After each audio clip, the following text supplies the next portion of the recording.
MC producers, and they may also have MBL.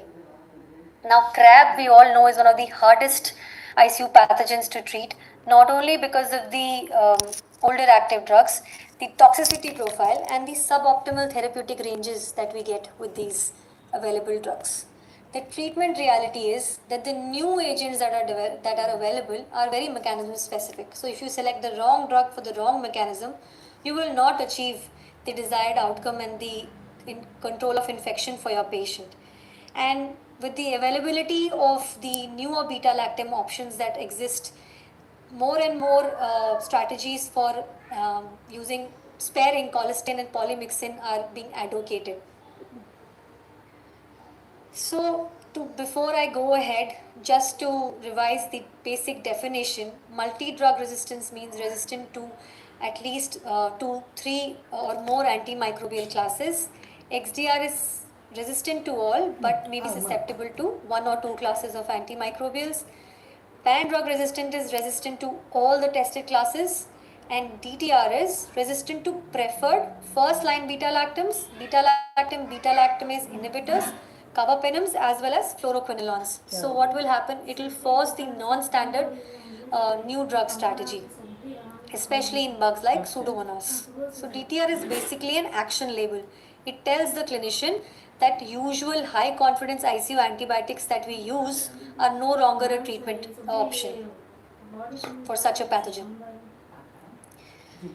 Now, the gram-negative bugs that we deal with, the etiology for pneumonia, we have Klebsiella pneumoniae, Acinetobacter baumannii, Pseudomonas aeruginosa, E. coli, Stenotrophomonas maltophilia, Serratia marcensis, Burkholderia capacia complex, as well as Chrysobacterium indologenes. So, when you isolate such bugs, especially in patients who are ventilated, you need to know whether you are treating a colonizer or a true infection. And if it is a pneumonia, if the patient has developed a new pneumonia, he may present with a new infiltrate, worsening hypoxemia, more increased or purulent secretions, rising inflammatory markers. Your cultures would start showing you specific such bugs. And then your clinical response would tell you that you're probably not giving the appropriate therapy and you're not covering for the right organism. So you need to be able to differentiate. Don't treat colonizers. Then, if you do not have the response, before just jumping on to the culture report available and adding more antibiotics, rethink what syndrome are you dealing with. Is it really a true infection? Like I said, don't treat colonizers. Then how sick is your patient? Is he an immunocompromised host? Is he in septic shock? Have you controlled the source? Did you remove that line which was responsible for your patient's worsening? What underlying resistance mechanism are you dealing with? What are the MICs that you're dealing with the drugs that you've chosen? And the chosen drug, does it penetrate the site of infection? And are you monitoring for toxicity? So you have to keep all of these things in mind before actually, thinking that the therapy that you've chosen is not working for your patient.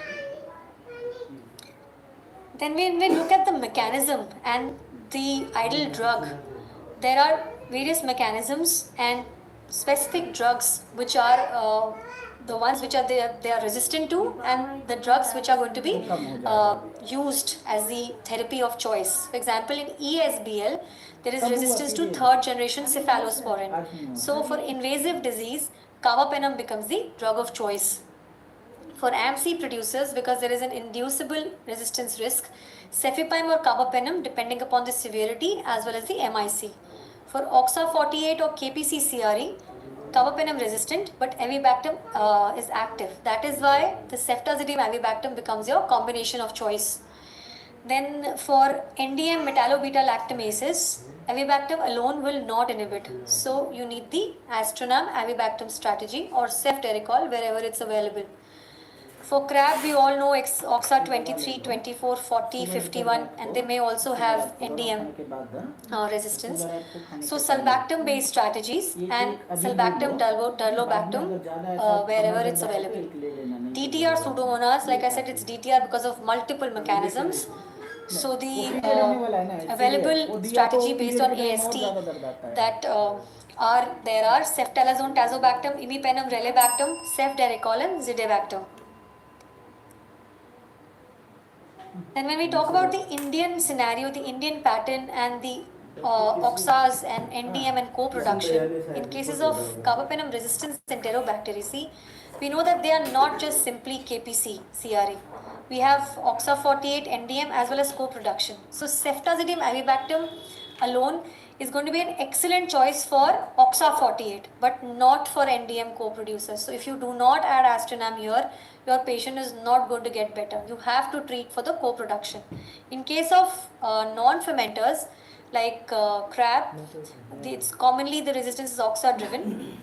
There can also be additional mechanisms. For Pseudomonas, the resistance can be enzymatic as well as non-enzymatic. So before choosing therapy for such resistant bugs, you need to have one, your local antibiogram, and then based on the specific resistance that you're dealing with and the site of infection, you should choose the drug of choice for such resistant organisms. And remember, do not extrapolate one hospital's enzyme pattern to every ICU. You shouldn't be doing that because your ICU may differ from hospital in the same city. Now, since we are talking about the drugs and we are going to be talking about the newer BLBLIs, remember that these are the spectrum safety check. So before escalating to expensive or last line therapy, you must know what you are actually dealing with. So like we have ceftazidime and avibactam, which is the drug of choice for OXA48 and KPC. Remember, it does not have, like I just said, NDM and MBL activity. So that is why Cas-Avi and Astronam becomes your therapy of choice for NDM co-production. Then a lot of times even with this, the synergy is not guaranteed because of the presence of certain E. coli isolates who may have PBP3 inserts. Then we have Astronam avibactam, which is for MBL co-production. Then ceftalozone tazobactam for DTR Pseudomonas. It has no MBL and it is a weaker drug for weaker combination for CREs. Then meropenem viborbactam and imipenem relebactam. It has no MBL and OXA48 coverage. Sulbactam and durlobactam for crab. So when we look at the ESBL and MC, as such you should remember that you should reserve the newer agents for the right mechanism because ESBL alone is not always the reason. In case of ESBL, like if you have a serious bloodstream or an invasive infection, carbapenem remains a reliable standard.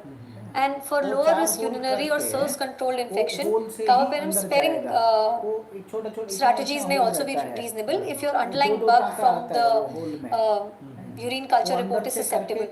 Remember that in ESBL, if piperacillin tazobactam is sensitive, it does not automatically mean that it is safe for an ESBL bacteremia. And for AMC, avoid weak beta-lactams, especially in high inoculum and severe infection states. Then since the module was on newer drugs, so beginning with the cefepime tazobactam, it has been approved for complicated UTI pyelonephritis due to susceptible enterobacterids, and it can be a possible carbapenem sparing strategy in selected ESBL AMC urinary infections. It has been approved by FDA for adults with complicated UTI including pyelonephritis.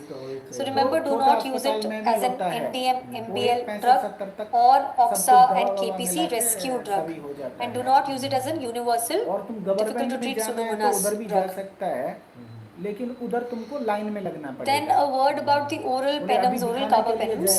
They have been only indicated in selected UTI, especially in stable patients with susceptible organisms. उसके बाद वो date देगा कि 1 महीना बाद. And when we look at the drugs, remember when I say oral carbapenem, I mean tebipenem and pivoxil, which is these are not available in India, but this is an oral carbapenem which has been approved for complicated UTI pyelonephritis.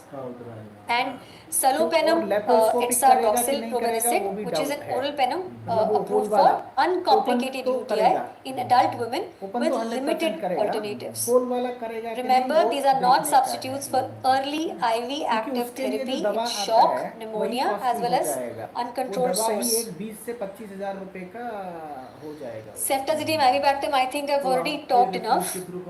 Great drug for OXA 48 CRE as well as Kishan का KPC एक वो था CRE. ना Not प्रवास की for Prakash NDM करके एक MBL लड़का था ना, producers. उसका कराया था उसी अस्पताल में करा Then देगा। we have the वो एक regarding 65 the से NDM 70 हजार MBL रुपए में infections, सब we कुछ, know that खून the test, class B of AMLA दवा, classification, we have operation, NDM, VIM and 2 से IMP, 3 दिन which are the रहना, वो metallo-beta सभी करके lactamases. भेज And देगा। astronam is stable for the metallo-beta lactamases, but it is उनको कुछ destroyed प्रॉब्लम तो by नहीं the है, co-production of दूसरा कोई दवा ESBL, कुछ AMC खाता and है, OXA enzymes. दूसरा So कुछ नहीं है, कोई astronam दिक्कत has to नहीं be है, तो protected एक by 65 से 70 by हजार में सब avibactam. कुछ हो जाएगा। So the fixed combination that वो is मैं now ज़्यादा ही available बोल रहा हूँ, with 1-2 astronam and हजार ऊपर avibactam, नीचे होता or है। when it is not available, you can use ceftazidime avibactam, astronam in cases of उसके NDM लिए infections. आपको इसके पास And जाना पड़ेगा, always verify with susceptibility, Lingarajapuram से synergy, आगे and जो look फ्रेजरटाउन at the वाला रोड clinical है response. उस पे है, Then new life Cazavi nursing home astronam, करके है। I think I've already told you this. The only thing I Kishan का want to कोई रिलेटिव है, उसका re-emphasize kidney is that when stone you're का giving ऑपरेशन these two किया था, drugs, you have to give them in a उधर ही किया simultaneous था, infusion वो together. अस्पताल And बंद हो unless गया, you tell your staff वो this, किशन की a अम्मा proper, का if it is not सासू given माँ in a का proper ऑपरेशन किया infusion, था, you उसको भी will same he not problem get the था, desired response with this drug.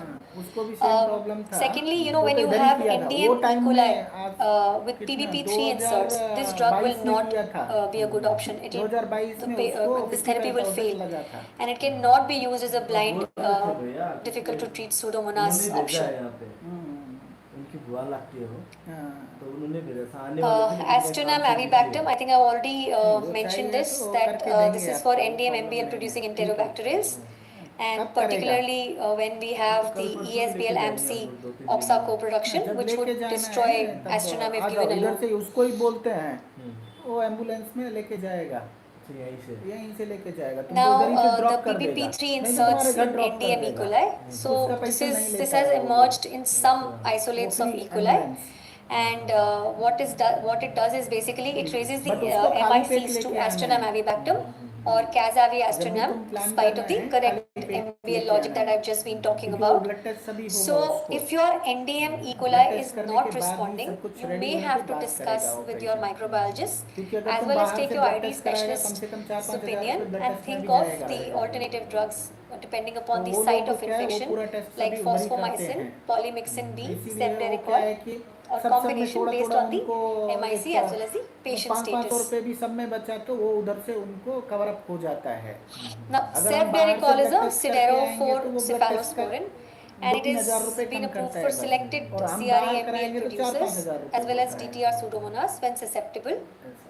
In complicated UTI, तुम लेके आ hospital जाओ, acquired किस दिन bacterial करना pneumonia है, as well as मेरा ventilator number associated 8123 pneumonia in adults, and it uses iron uptake pathways. 18 Do not use this drug as a 18 casual 3208 coverall for resistant gram negative bug 8123 infections. हाँ 183208 हाँ, call मत करना अभी class चल रहा Cefepime है, zidibactam. आपका नाम से Dr. Ram. One thing I would like to say here that this has been an Indian origin and Indian research backed drug, and it has been approved for complicated UTI pyelonephritis due to susceptible gram negative organisms, and it's been approved for under label use. It has promising उधर देना है, resistant gram medical में negative बताएंगे। pathogens due to PBP2 दवा कुछ है and दर्द के लिए अभी PBP3. उसके पास, Now, zidibactam is a beta-lactam that has high affinity for PBP2 binding, and cefepime provides PBP3 activity. But do not use it empirically for every नहीं है, ICU ये दवा दो DTR ताकि वो infection. इन्फेक्शन और ना बढ़े, ये थोड़ा दवा है वो We खिलाओ, have क्या नाम है a उसका? great lecture today planned for DTR Pseudomonas. Just would like to name the drugs which are established in anti-Pseudomonas, the newer drugs. Ceftalazone tazobactam, imipenem relebactam, and ceftazidime avibactam only if the AST supports. And newer salvage drugs like the cefderichol and cefepime zidibactam. Meropenem, viborbactam, imipenem relebactam are basically KPC centered drugs, and MBL is a major gap. And that's another reason, they are not still available. Salvage in selected CRE bloodstream salvage in selected CRE bloodstream infections. Sugar आपको दोनों खाने के It बाद should है, not be sugar used आपको खाने as के a पहले। routine pneumonia monotherapy, and in the cases of Acinetobacter or Pseudomonas infection without proven susceptibility. Ervacycline is a fluorocycline which has been given in complicated intra-abdominal infection with susceptible organisms for MDR enterobacterials and for anaerobic coverage, especially when you've achieved source control. It is only available in IV form, and it is a drug for, again, like I said, with source control for complicated intra-abdominal infections, not for routine, not for urine, not for bloodstream, and not for Pseudomonas infections. Then just to summarize, based on the infection site, the drug options, the newer drugs. So for urine, the cefepime, metazobactam, plasmomycin, cefderichol. You should not use ervacycline or oral phosphomycin for pyelonephritis as well as bacteremia. For bloodstream infection, we all know Cas-Avi for OXA, KPC, OXA and KPC, the Astronam avibactam or Cas-Avi Astronam for NDM, and TG cycline, ervacycline monotherapy or blind aminoglycosides should not be used for bloodstream infection. Not required. In lung, we have the ceftalazone tazobactam, because of imipenem cold. relebactam, cefderichol, or Cold any and active all beta-lactam this, by how much you will put it won't AST. go. Daptomycin, we all know, should not be Then, used for pneumonia, and plasmomycin monotherapy should not be used for pneumonia. Age. Then for abdomen, source control, plus you can give meropenem, Cas-Avi, Astronam avibactam, ervacycline. But in abdominal infections, I think it's not just for abdominal infections, but with these new drugs, they keep insisting on the source control. Source control is for every site of infection. You have to achieve source control. Unless you do that, you will not just get the desired response by just upgrading or changing or giving the right antibiotics, even with the culture sensitivity. So the common mistakes you should avoid with newer gram-negative drugs. You keep using ceftazidime avibactam alone even when NDM is present. If you don't add astronam, it will be an incomplete therapy. And you keep using astronam strategy without thinking of the PBP3 insert in E. coli, especially when your patient is not responding. Calling cefderichol is a universal solution and ignoring the possibility of crab and pseudomonas. Adding plasmomycin to pneumonia because it is new, and not thinking of the MIC and the PK logic. And like I said, for getting source control while rotating through expensive antibiotics. Without source control, there is never a complete solution for achieving infection control. Morning, night, amoxiclav 457. Then after the gram negative drugs and the mechanisms, we have the gram positive drugs as well. Now, we deal with, although they are not as common in the Indian ICUs as much as we have the gram negative infections, but we do deal with MRSA and VRE as well. And there is a lot of problem with the drugs that are available, the toxicity, the IV access, the monitoring that these drugs require. Like we have vancomycin, which is a great drug, but it also needs exposure monitoring. It has the potential for nephrotoxicity, and it also has tissue penetration limitations. Linezolid, like we know, is an excellent drug, but with prolonged use, it has been associated with cytopenias, neuropathy, lactic acidosis, as well as the serotonin interaction. Now, daptomycin, we all know, gets inactivated by the lung surfactant, so it is not a good drug for pneumonia. So newer agents, they help mainly improve convenience, stepping down the therapy, and outpatient completion, and they have very specific MRSA indications. So tedazolid, which is now available, has been approved for acute bacterial skin and skin structure infections due to MRSA as well as streptococci. When oral it's available both in oral and IV formulations, and it is a good step down alternative, especially when you achieve the desired response, you can switch to oral. And as a short course therapy for skin and soft tissue infections, and it is a great drug.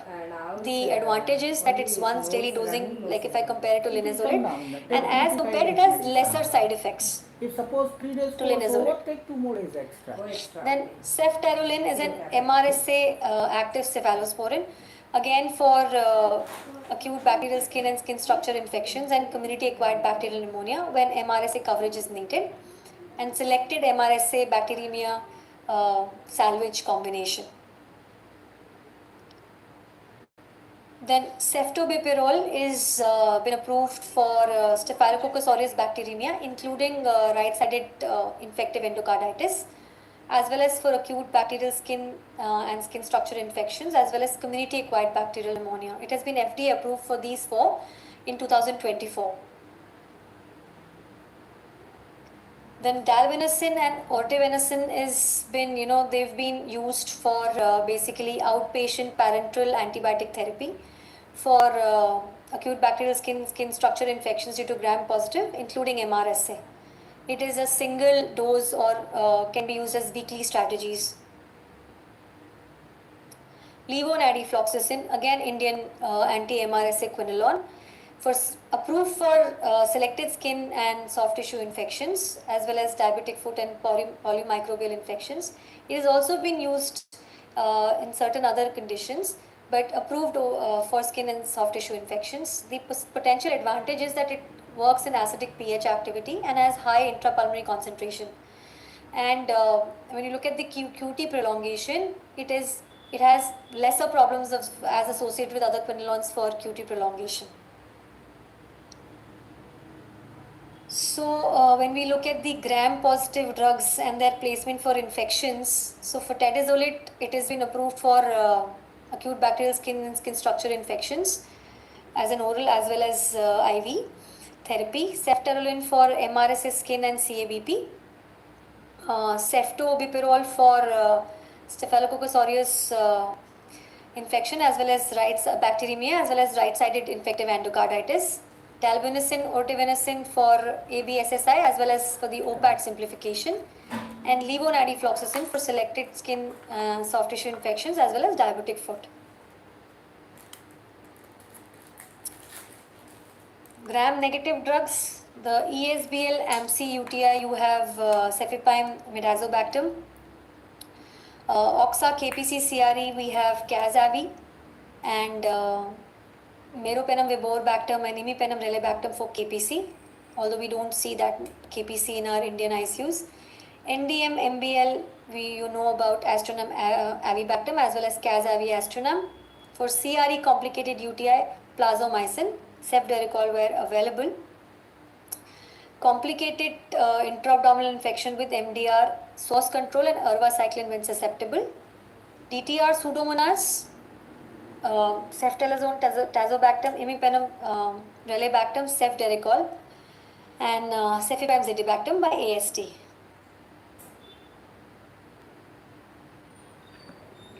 So, in the end, I would like to again tell you that ceftazidime-avibactam is for OXA48 and KPC, not NDM. For NDM, you have to have Astronam or you give Astronam-avibactam.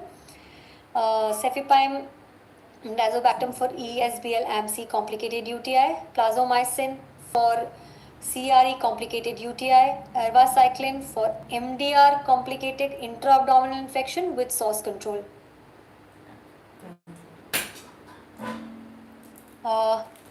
In gram-positive drugs, tedizolid is a great drug for acute bacterial skin and skin structure infections. Ceftaroline is a good MRSA active beta-lactam for skin as well as CABP. Ceftobipirol for Staphylococcus aureus bacteremia, right-sided infective endocarditis. Dalbenosin, ortevenicin for OPAT simplification for the acute bacterial skin and skin structure infections. Levonadifloxacin for skin soft tissue as well as diabetic foot. So, difficult to treat infection is not solved by adding one more antibiotic. It is solved by first understanding the mechanism that you're dealing with, the site of infection, the drug that you're choosing, and the dose. and then whether you've achieved source control or not. And whenever we start a therapy, you must reassess at 48 to 72 hours for the response to the treatment that you started. You may choose the right mechanism, the right dose, the right site, but if, for example, like I said, if you don't achieve source control, you would not get the desired response. Thank you. Thank you. In some patients it does work, and that too, in some patients it does work, and that too after if you have a susceptibility report. So this is the last talk on the gram-negative infections, on the difficult to treat. This is the most difficult because we have somehow, as of now, with E. coli and Klebsiella, except for the patients with BBP3 inserts, we are able to handle with the CAS-AV. But once this is rampant, and this drug is not going to be effective because BBP3 insert means that it goes and the site of action, as you saw, these are the site of action. Now it will, when it is inserted there, it changes the target site. So CAS-AV and the Estionam, practically the Estionam, will not be able to attach to this. So that is the problem of BBP3 insert, and there are various 4 or 5 BBP3 inserts which are being talked about. I think we might hear in the next talks. So without wasting time, I have a very good faculty today. I have Dr. Ghanshyam Jagthakar, who is currently the General Secretary of the Indian Society of Critical Care Medicine, who is going to moderate the session. And I have Dr. Ankit Mittal, who is the ID specialist, and Dr. Parveen, who is also the ID specialist. So I'll introduce Dr. Ghanshyam, who is a very good friend, very enthusiastic, and is very actively doing all the functions and doing a lot of new things in Indian Society of Critical Care Medicine. He is currently working as a director and senior consultant of critical care, Medicover Hospital, Hyderabad. As I said, he is General Secretary of ISCCM currently. 22 years of experience in critical medicine. He is a solid intensivist, editor for Critical Care Update Book 2026, Critical Care Algorithm Book, Pharmacotherapeutics in Critical Care, HIS Yearbook, multiple publication in IJCCM, contributed to a lot of guidelines, RRT, ECMO, NIV, research in ARDS, sepsis, shock toxicology. He's presented paper at various conferences. He's received repeatedly the ICCM Presidential Citation Award, also the Abdul Kalam, Dr. APJ Abdul Kalam Health and Medical Excellence Award. He's also got the DNB Teacher Award in Critical Care Medicine, Dr. Mudundi Rangat Raju Foundation Award. His area of interest is sepsis, shock, mechanical ventilation, ICU nutrition. So we hand over Dr. Ghanshyam to introduce the speakers, and we begin today's proceeding little before time. So over to you, Dr. Ghanshyam. Thank you very much, sir, for the kind introduction, and thank you, Dr. Akanksha, for taking us through the entire recap and still having almost 8 minutes of time to spare, an attribute which is very badly needed. We often see speakers overshooting their time. Thank you very much for recapping the entire last few modules within a very, very short span of time. Well, when you look at the battle of antimicrobial resistance, two names which have challenged all of us are the difficult to treat Pseudomonas and the carbapenem resistant Acinetobacter. Today, we are privileged to hear from two dynamic experts who have been at the forefront of clinical research as well as clinical management in tackling these formidable infections. Well, they will guide us through the latest evidence and also share their experiences and explore strategies in this difficult battle. So it is my proud privilege to introduce Dr. Ankit Mittal, who is a ID specialist from AAG Hospital from the same city where I work, Hyderabad. He is the co-chair for the Antimicrobial Stewardship Committee. He is the faculty for the infectious disease, has 60 plus as the CIDS India Emerging Leader 2025 and the George Santos Award 2023. And his areas of interest include infectious in the immunocompromised host, transplant, infectious diseases, and the antimicrobial stewardship. So shall we introduce Dr. Praveen as well so that we can continue back lectures? Dr. Ankit Mittal is going to speak to us about difficult to treat Pseudomonas. The other speaker for today is Dr. Praveen Kumar Tirlangi. He is the Associate Professor from the Department of Infectious Diseases, Kasturba Medical College, Manipal. Again, an extremely accomplished personality with more than 90 publications in index journals with a H plus index of 7.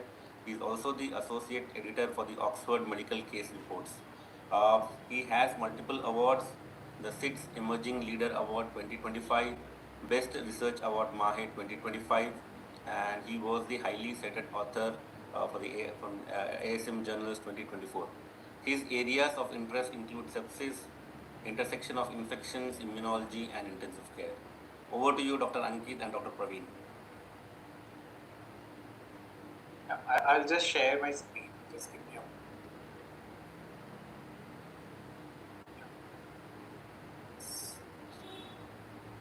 Right. First of all, thank you so much. And second, that I'll just break the bad news that it's not going to be a very exciting lecture because there's hardly anything that can be done about these organisms.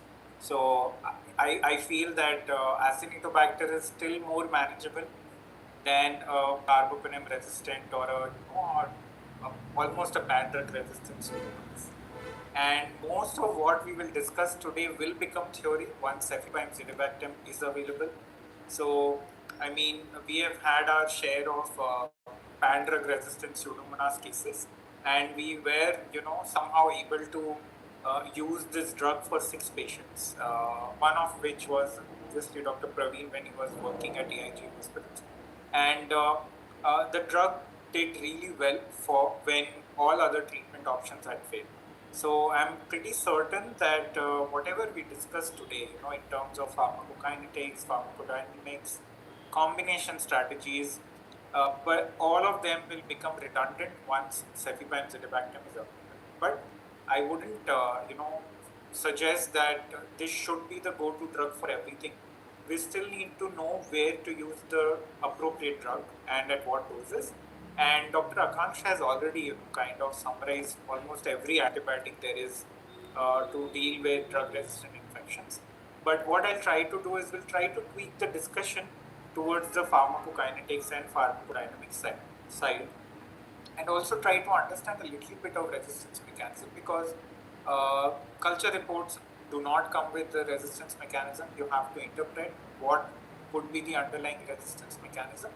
And sometimes you might have access to tests like CARBA-R or immunochromatography based carbapenemase production testing, or things like BCID panel, which can give you some information. So that is one thing that I wanted to clarify before we start. And nonetheless, whatever we still discuss is going to remain theoretical because a lot of these combination strategies, they work on paper, but they hardly work in the patient. And why is that? We will kind of try to cover that as well. Now, what are the 2 problem statements? So I thought that what are the 2 scenarios where we see Pseudomonas? So there is practically, I think everybody who's working at a tertiary care center will agree that either you just come across a pan-sensitive Pseudomonas, which is a lot of times through colonization, early colonization in COPD patients or skull-base osteomyelitis patients who are invariably a pan-sensitive Pseudomonas, right? And then on the other hand, we find a Pseudomonas which is extensively drug resistant. Probably only colistin has a low MIC. That too is sometimes not reliable because not all labs perform broth microdilution. most of them would just report Vitek results, which again is questionable. So we are at two spectrum. And on one spectrum with Pseudomonas, they are more likely to be pan susceptible, and you pick any drug and it is most likely to work if you match the drug with the site of action. And on the other hand, we have the difficult to treat Pseudomonas, which is extensively drug resistant. But there is another Pseudomonas category that we come across once in a while where you see carbapenem resistance, but it is cephalosporin susceptible, right?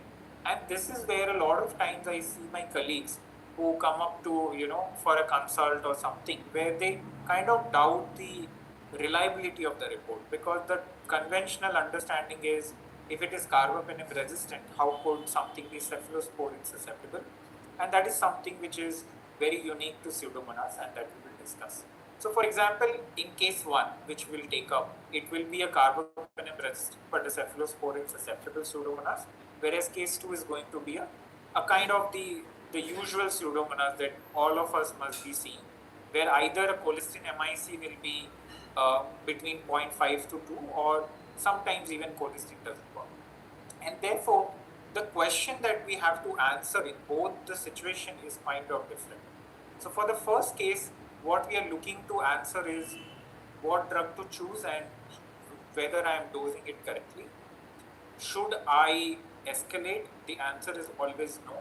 And how to win in this situation, where you want to just use the most narrowest spectrum antibiotic which fulfills the pharmacokinetic criteria, pharmacodynamically it is suitable, and also does not promote resistance on long-term infection. Whereas when you are talking about a carbapenem resistant in terms of extensively drug-resistant Pseudomonas, then we are out of options, right? We are just trying to see whether colistin alone or polymyxin B alone is enough, or whether it can be combined with something, of course, until cefepime tridibactam becomes available. And therefore, we'll try to see what combinations in vitro might have some role, what combinations definitely do not have a role when it comes to a drug-resistant Pseudomonas. So this is like I was mentioning the first case, right? So the clinical details are not that relevant. What we want to notice over here is that it is imipenem, meropenem, ciprofloxacin resistant, but it is sensitive to ceftazidime, cefepime, piperacillin, tazobactam, and amikacin. So Dr. Kanksha was talking about plasmomycin as well. So we have had our fair share of isolates, the Pseudomonas isolates. Now it is kind of given that if plazo is sensitive, almost all the time amikacin is sensitive. It is rarely happening that plazo is sensitive and amikacin is resistant. However, when it comes to aminoglycosides, the pharmacokinetics is probably a little better with plazo, where in combination therapy it might have a better role in terms of pneumonia management.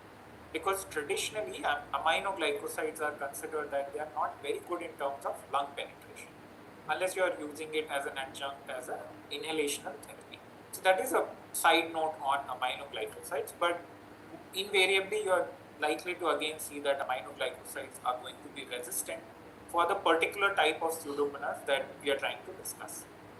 So the question is, what is going on in this isolate, right? So like we have talked about MBLs, we have talked about KPCs and all of that stuff.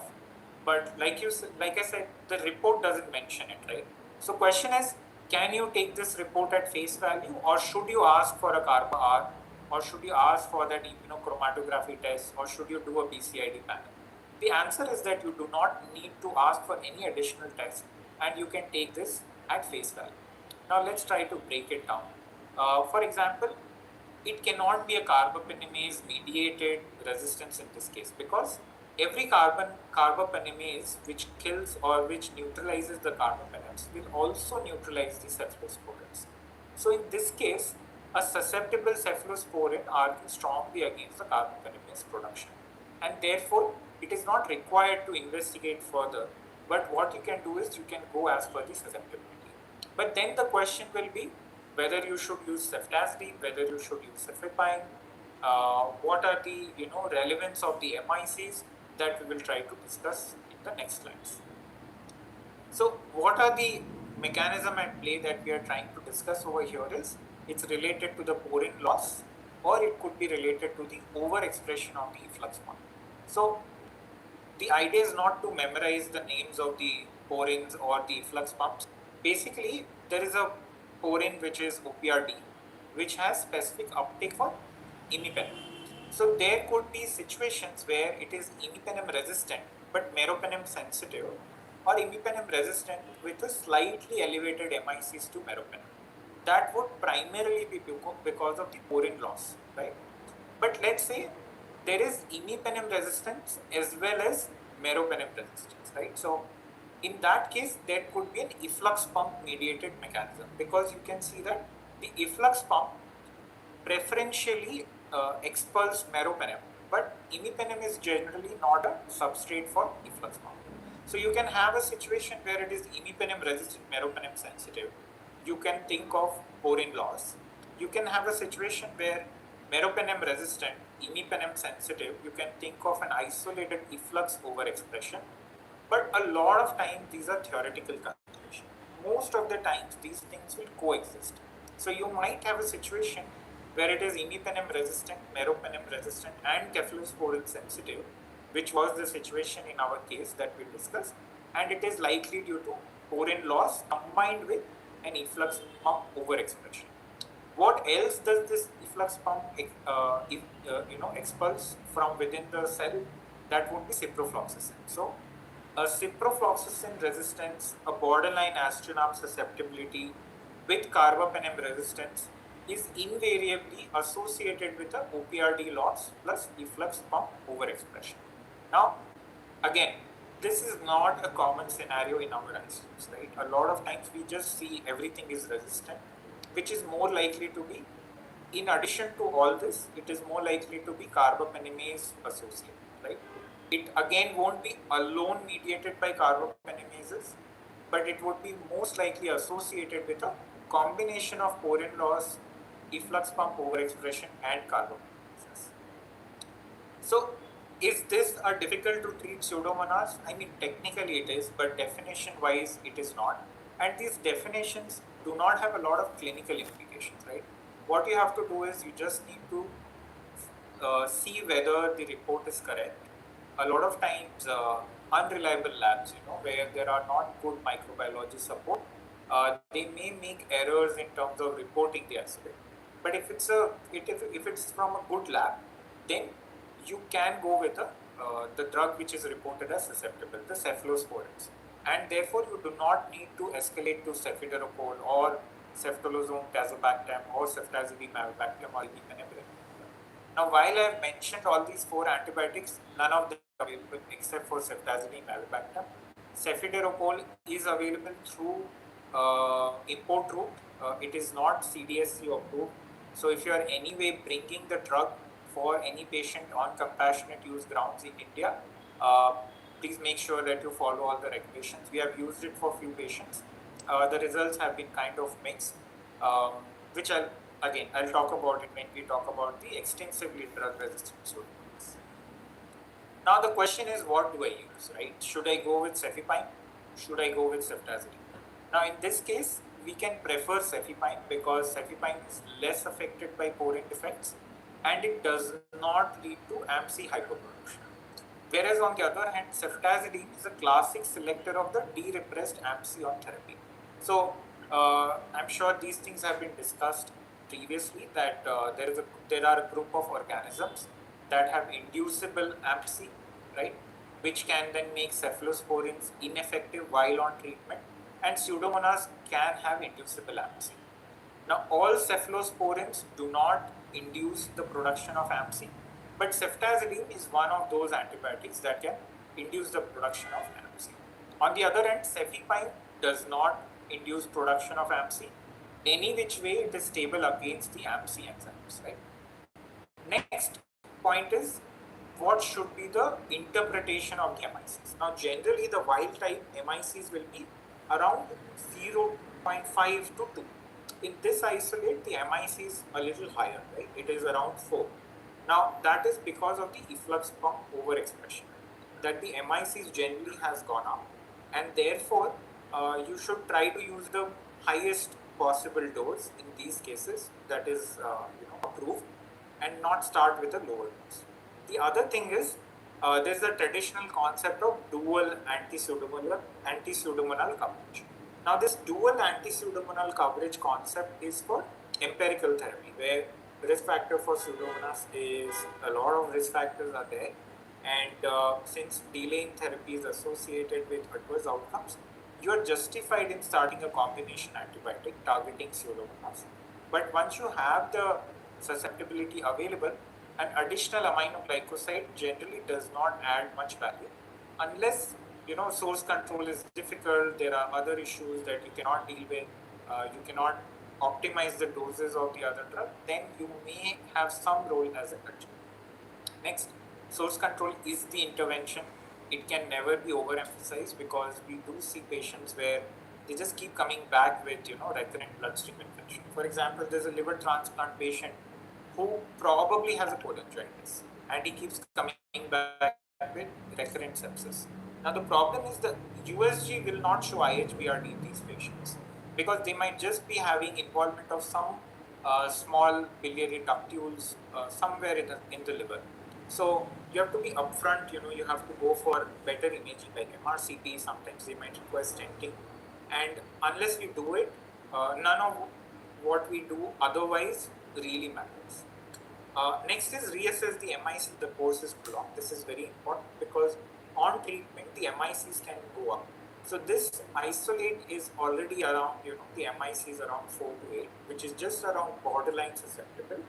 And if you keep on treating, let's say you chose ceftazidime in this patient, then the chances are the AMC production will happen, and then the MICs are going to go up, and they might just even become resistant while on treatment.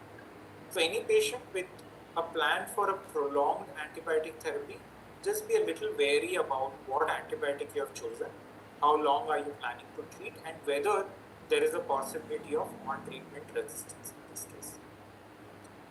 Now let's try to shift our focus a little bit from the drugs to pharmacokinetics or the pharmacodynamics, right? So now the basic thing that sometimes we tend to miss is how to interpret the susceptibility report or the drug susceptibility report. Now what the lab tells us is whether a particular antibiotic is killing a bacteria in laboratory conditions at a particular concentration of the drug or not. Right? What we need to decide as a clinician is that drug concentration achievable in the human body, right? So drug susceptibility in vitro is not the same as drug susceptibility in vivo. How do we understand this? Let's say, for example, a drug which does not attain therapeutic concentrations at a particular site. For example, colistin given intravenously for pneumonia, right? Now, it is one of the most common indications where we use colistin or polymyxin, but it does not really reach very good concentrations in the lung. And that is why the susceptibility report is now obsolete. Now, they only report it as intermediate if the MICs are below 2, and if it is above 2, they just report it as a risk. The basic idea is we are not sure even if an if a drug concentration of 0.5 milligrams per liter is achievable in blood with colistin, right? So the problem is not with the drug being able to kill the bacteria, right? The problem is whether we can achieve a concentration in the blood as well as at the target site at that concentration which can kill the bacteria or not. I'll try to explain this more with some examples. Right? This is, I think, something which we traditionally always read, but it is still very, very important that we understand which drug to, how to time the drug basically. So there are time-dependent drugs like beta-lactams. It's very, very important that beta-lactams are given at regular intervals because you need to maintain the concentration above the MIC at all times, right? If you do not do frequent dosing as it is recommended, chances are in between 2 doses, the drug concentrations will fall below MICs, and then it might lead to therapeutic failures. Similarly, aminoglycosides are concentration dependent. one large dose rather than multiple small doses. And then there are drugs like polymyxins, fluoroquinolones, where a total daily exposure is more important than the frequency or the interval between the drug doses. Now, this is an important slide, right? So you can see that there are two interpretations for the same drug by two different societies. One is through the FDA and the other is CLSI. Now, what we can see over here is for a susceptible cutoff, the MIC given by FDA is lower than what is given by CLSI. Whereas the MIC which is reported as susceptible by CLSI has been categorized as susceptible dose dependent. Now, why has this been done? This has been done to emphasize, now both of them are correct, right? So Pseudomonas can be killed in the body up to an MIC of 16, but the dosing strategies are going to be different. Now let's say if you have a Pseudomonas with a MIC of 16 and you want to give piperacillin tazobactam, you have to use the higher dose extended infusion protocol. So you have to use 4.45 grams 6th hourly as a 3-hour infusion and not the 4.5 gram 8th hourly. Maybe that strategy will work for MICs up to 8, but if the MIC is 16, then you have to go with a higher dose and more frequent dosing as compared to a less frequent dosing. Now, when SDT is reported, the clinician or the physician will be compelled to think about it. But if it is just reported as susceptible, you might just think that fine, it's sensitive, let's just give the routine dosing.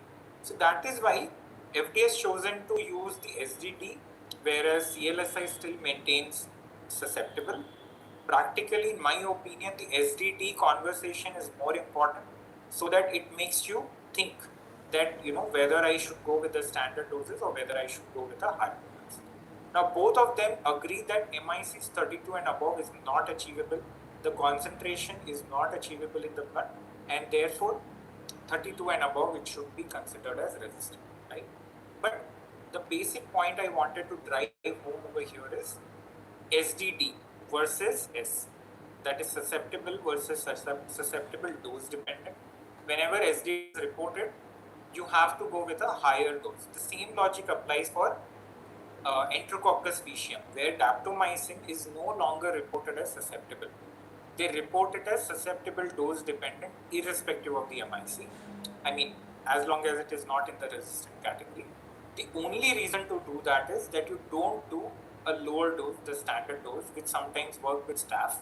But for E-faecium, you should always go with a higher dose of daptomycin. So that is the same concept that we use in Pseudomonas. Next is extended and continuous infusion versus a standard infusion. Now this is an ongoing debate. There is evidence for both in favor or saying things that it does not help. Now my practical take home point is that if the MIC of the drug is near the break point, right? If it is near the break point, which means the concentration which is achievable in the body, in those cases you should choose the highest possible dose, and then you can probably go with a extended more than 90% is achievable, right? Standard indications, probably it makes no difference in terms of whether you do a standard infusion or an extended infusion. But what I would suggest is if the MIC is near the break point, you might opt for the highest possible approved dose, and the second thing is an extended infusion for those patients. Next is what are the other things that affect your target attack. For example, one is that we look through the lens through the bacteria and the susceptibility, right? But there is the other side of it as well, right? The host, whether what drug you give, what concentration, what dose you give, whether it is good enough to achieve that concentration in the blood or at the target site. Now there are issues like augmented renal clearance, MIC sitting at the breakpoint, like I just said, increased volume of distribution, and hypoalbuminemia, where loading dose, etc., should not be missed. So this is a very common mistake that we see a lot of times, that patients who are admitted with acute kidney injury or even let's say CKD patients, people tend to miss out on the loading dose, right? So especially in acute illnesses, acute kidney injuries, the loading dose should not be missed at all. Preferably, if you feel it's a volume responsive shock with AKI, pre-renal kind of AKI, you might even be justified in using the full dose of antibiotic for the first 24 to 48 hours, right? And then you can readjust if the creatinine is improving, not improving. Chances are that underdosing leads to worse outcomes as compared to slightly overdosing patients, especially if you are talking about very non-toxic antibiotics. If the antibiotic safety profile is not that bad, which is generally the case with beta-lactams, tend to overdose, especially in acutely ill patients with AKI, rather than underdose. And then sanctuary sites, right? Biofilms, undrained collections, lung with colistin, for example. So those are the areas where no matter what you do, probably you will not be able to achieve the drug concentrations that you desire, right? So that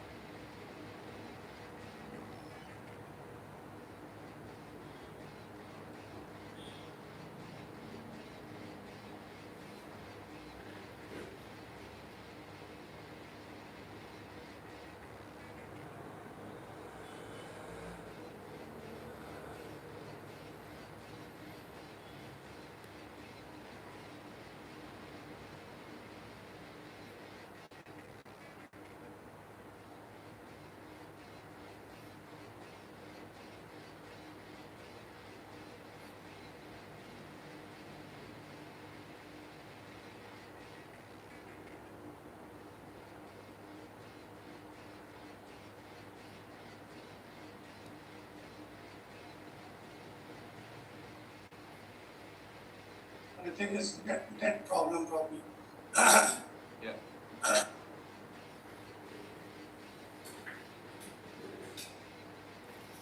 Ravinder, can you please call?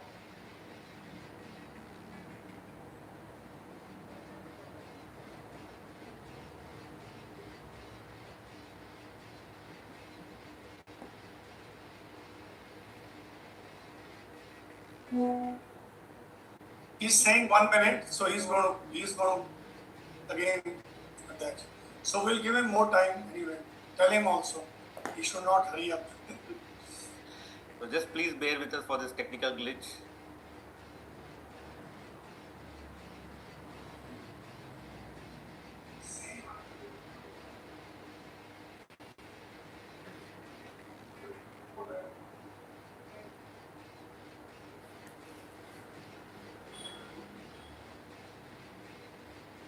I think he's Yeah, he's back. Difficult to host webinars. Dr. Ankit. No, it is the first time in last 30 days.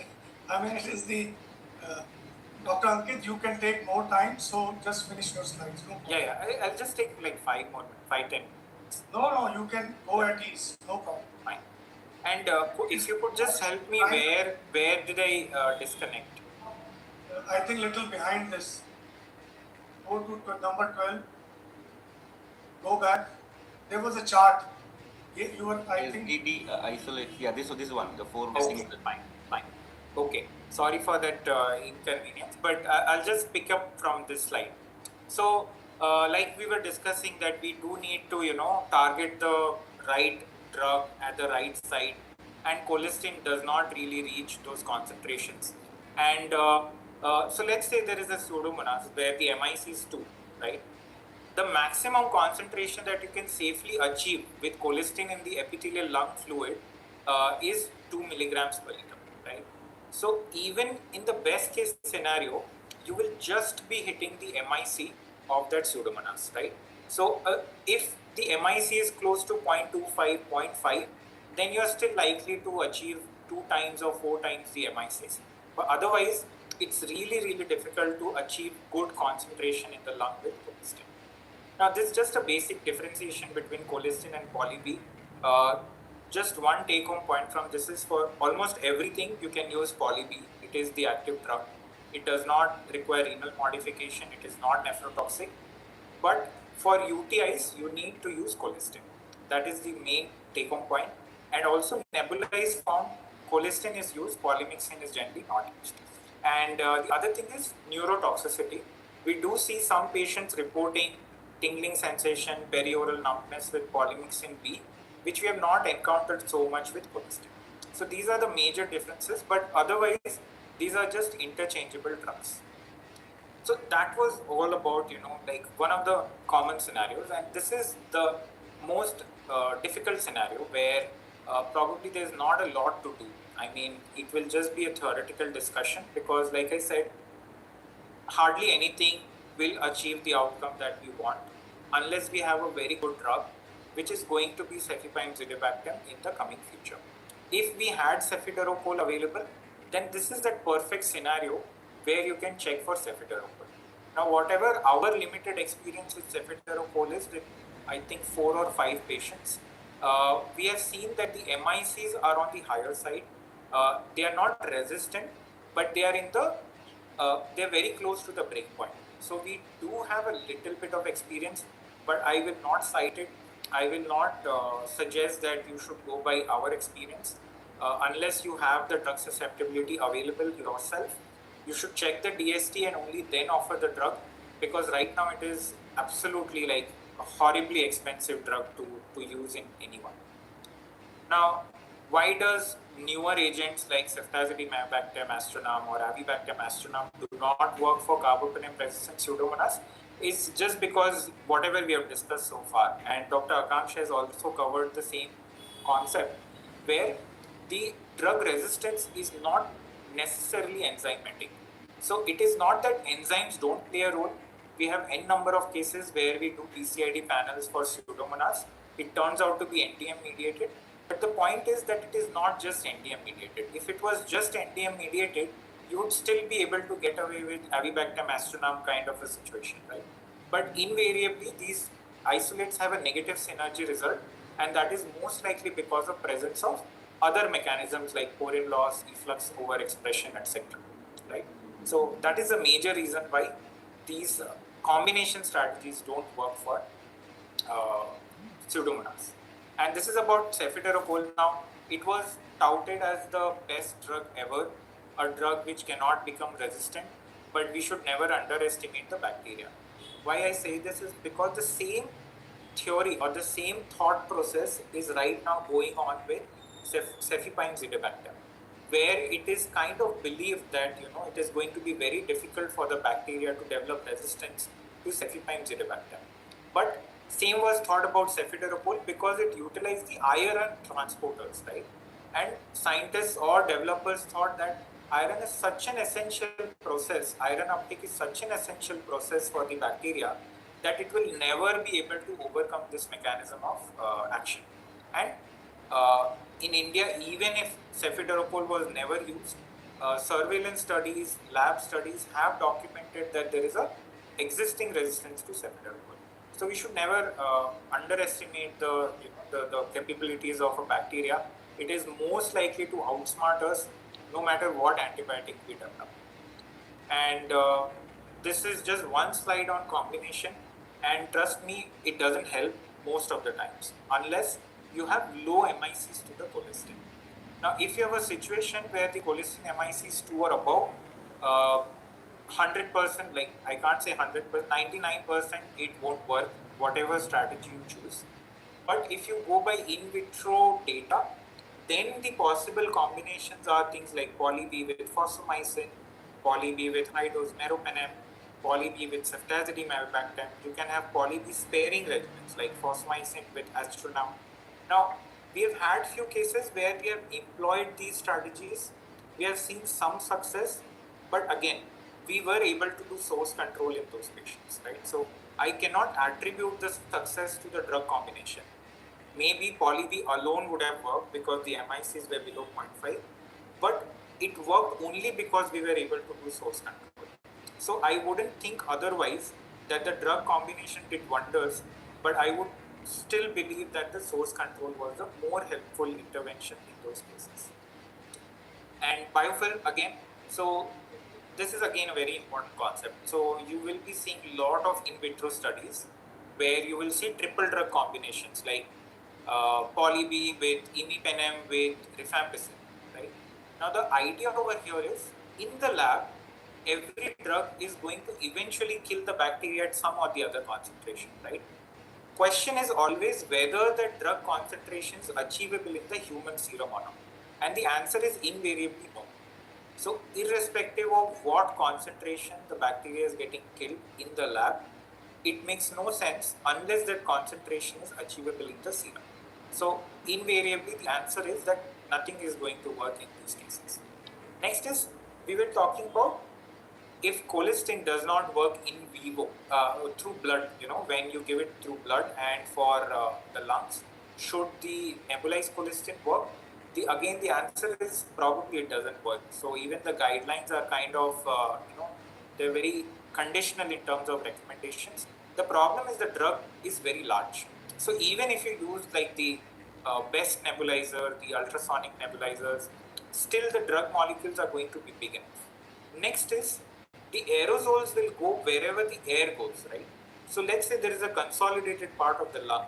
If the airflow is not good, no matter what you nebulize, the antibiotic is not going to reach that area, right? So you might just end up giving drug that deposits within the airway without reaching the target site. So although still I would say that in difficult to treat cases, you might use it as an adjunct, but I would still say that, if you're having to use it, probably it is not going to benefit your patient a lot. So this is my last slide. So next, the question is like, is it really TTR? I would say the definitions don't work. They don't mean anything. Just see whether the susceptibility has given you cephalosporins, irrespective of carbapenem susceptibility. If cephalosporins are sensitive, you can manage it with cephalosporins. Can I reach the target at this MIC? So again, like I said, a susceptible report in the drug susceptibility report is not enough. You need to see whether that concentration can be achieved in that area of interest. Next, will a second drug fix it or just add toxicity? So sometimes we may think of in vivo synergy, right? Because you can have a cell wall active agent and a protein synthesis inhibitor, but a lot of times it just adds toxicity and does not add benefits, right? But again, I would leave it to individual discretion. Sometimes you may be justified in adding a second drug. So it's just the same thing. I wouldn't repeat it. I'm anyway overshooting my time. And this is just a master chart, just to show which drug works in which compartment better. Again, lots of factors would come into play along with it. But this is just a rough idea, just an idea, like every drug does not penetrate every compartment. That is the main take-home point.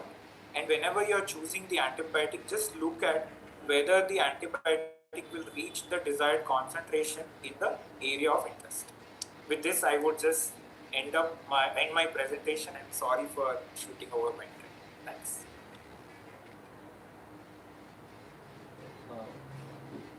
Thank you, Dr. Ankit, for an excellent overview and taking us through the practical difficulties in managing difficult to treat Pseudomonas. Sir, we will take the questions at the end of both the lectures. Yes, sir, that's how we usually do it. So we'll move to the next talk, another interesting and a practically challenging area where most of us face problems is the carbapenem resistant Acinetobacter. Yeah, sir, can you confirm that my voice is audible? Yes, we can hear you. And my slides? Yes, we can. Yeah. Thank you very much. This is Dr. Praveen Kumar Tillangi. It is always nice to listen to Dr. Ankit, who is also a colleague of mine in my DM infectious diseases, as well as is a good friend of mine. And I also heard a lot of good things about Dr. Ghanshyam. I keep seeing you in HICS education. I think it's a critical care society in YouTube. You moderate a lot of presentations there, and also great things about Dr. Rajesh Chawla. He is one of the first pioneer of POCUS, I guess. And my wife has learned POCUS from here. That was the first class, and that was some 10-15 years back, and she still remember that. So I'm kind of delighted to present this session, being you people being the moderators. So today I'll be discussing about Acinetobacter baumannii. Before that, we'll see what is evidence-based medicine. Most of the times when we discuss about evidence-based medicine, we keep thinking that it is a summary of some mechanisms of the bugs as well as some studies and what study results are showing. But evidence-based medicine is an amalgam of both clinical expertise as well as the patient values. So I always consider some amount of clinical expertise, some amount of nuances can be discussed when you're discussing about the some bugs. So there are some of the opinions I'm going to present are going to be a little bit personal based on my experience. You may or may not agree with that, but it is always, we can always discuss about those things. So we all know that Acinetobacter is a common organism which we keep seeing in ICUs. So some of the ICUs, if you see into the Indian ICUs, most of the times the VAP is either because of Klebsiella or because of Acinetobacter. And in most of the conferences, you keep listening to this discussion that some of the ICUs have a lot of Klebsiella, and Klebsiella is an endogenous bug. So it is probably not that much of a problem of infection control, whereas Acinetobacter stays in the dry surfaces. So if you're seeing a lot of Acinetobacter, then probably infection control issues are there. But then when you ask the question, how old is your ICU? So most of the ICUs which report Klebsiella as a predominant pathogen, not always. You see that the ICU is very young, probably 10, 15 years max. But any ICU which is there for 20, 25 years, you see people keep seeing this Acinetobacter. So Dr. Ankit said that Pseudomonas is a more uncomfortable bug. That is true, but Acinetobacter is more common drug, and you keep seeing Acinetobacter in intensive care units. You get a consult that the patient is having Acinetobacter in the ET aspirate or bowel fluid, and then you kind of have to prescribe some drugs which are very toxic and not very effective, and it is kind of uncomfortable situation. So in this presentation, we will be basically discussing two important questions. One question is, should I treat at all whether the Acinetobacter which is isolated is a colonizer, or is it an actual pathogen which is causing disease, the fever, the oxygen requirement worsening, whether it is causing pneumonia or not. On the outset, it looks very easy question, right? If some patient is having fever, high counts, high CRP, high procalcitonin, you know that it is Acinetobacter. And if the patient is not having any lung infiltrates, no fever, procalcitonin is normal, CRP is normal, this is an ideal situation where you can say that this bug is colonizer or this bug is an actual pathogen. But the story of Acinetobacter is a little bit tricky. We'll discuss about that, and it is really, really very difficult to say whether that Acinetobacter is a colonizer or actually a pathogen which is causing disease in the setting of ICU patient who is intubated for long. Then again, we will discuss about which drug and why. As I had both of the lectures, I got to know that many of these things are discussed already, but we'll just briefly go through different drugs, what are the PKPD, what are the issues with these drugs, and what are the newer drugs which we have briefly, and how we are going to use these newer drugs to treat Acinetobacter. So we all know then that Acinetobacter is there since 1960s, 70s, where it used to be just a colonizer in the ICUs, not causing anything. You frequently isolate Acinetobacter and you kind of don't treat it. And eventually we started treating it because we kind of understood that Acinetobacter can cause pneumonia. By the 1990s, Acinetobacter has become resistant to many antibiotics, but carbapenems were still effective. So we were giving carbapenem for the next 2 decades. And by the time I joined my MD medicine in 2013-14, by the time we are using colistin. So at that time, the polymyxin is not in use. We used to use colistin. Polymyxin B, we used to think that it is extremely toxic, and we kind of used to use colistin, probably in the combination of ceftriaxone, sulbactam at that point of time. Eventually, we kind of understood the PKPD of polymyxin is a little better than colistin. So we switched to polymyxin, and now we use a combination of polymyxin with hydrosulbactam or hydrostagicycline. This is what we are using, right? These drugs are not very effective and sometimes very toxic. And right now, Acinetobacter is a problem in all the ICUs, and India is in a wrong direction. It is one of the country with highest burden of Acinetobacter, and WHO places CRAB as a highest priority category for antimicrobial research and development. So Acinetobacter can cause a lot of things, but VAP is very common, we know, and we will be discussing more about HAP and VAP in this particular session. But then again, the most difficult thing to treat with Acinetobacter is neurosurgical meningitis. It's extremely difficult. Most of the drugs which we are using to treat Acinetobacter do not have good CNS penetration. We tend to use intrathecal colistin polymyxin, and they also have issues. So in this particular session, we'll be discussing in 3 different parts. First of all, we'll try to understand the bug. This is very important because it kinds of gives you the feel of Acinetobacter, what we are dealing with. So I'll be going through some of the important aspects of Acinetobacter. So we all know all the gram-negative bacteria has an endotoxin, which will have a lipid A and core sugars and O antigen. The problem with Acinetobacter is it is one of the bacteria which can lose O antigen, still be surviving. So it's very difficult, you know. So if your patient has a gram-negative bug, the endotoxin stimulates toll-like receptor 4, which lead to eventually secretion of TNF-alpha, IL-6, and IL-6 is the reason for rise CRP, and inflammasome is the reason for fever, and TNF-alpha is the reason for rise in procalcitonin. So just imagine a gram-negative bacteria with no O antigen and altered lipid A. The lipid A of Acinetobacter is also slightly different from other bacteria like E. coli, Klebsiella, Pseudomonas. This is the bug which do not stimulate immunity that much. So that means a patient with Acinetobacter will not look very sick at the time of infection. So there could be only mild fever, and you know, most of the patients with Acinetobacter, they are like very sick with some of the patients requiring renal replacement therapy or some amount of acute kidney injury. So procalcitonin can rise in these situations also. But when you see a procalcitonin of 2 or 4 in ICU, you feel that probably it is not a big deal because something like Klebsiella or E. coli, which is extremely virulent, for that matter, some strains of Pseudomonas, you see procalcitonin quite high, CRP quite high, patient will have fever spikes. That is where it becomes a little easy to understand whether this is actually a pathogen or can we explain all these things like raised oxygen requirement or slight improvement, slight increase in CRP or procalcitonin with some alternative explanation. So this is where Acinetobacter is very tricky. So the moment you go to ICU, got a consult, there is already a growth, there is a report of ET aspirate with Acinetobacter, and then when people ask you, is it a colonizer, should I treat it or should I just leave this report? And it becomes very difficult most of the situations. And here, the act of commission is difficult. So if you say that this Acinetobacter is a probable colonizer, you don't have to treat it. But if the patient deteriorates after 3 or 4 days and the repeat ET aspirate again grows Acinetobacter, then the onus is on you. So for an ID physician, it's one of the difficult decisions to tell whether it is a colonizer or a actual pathogen.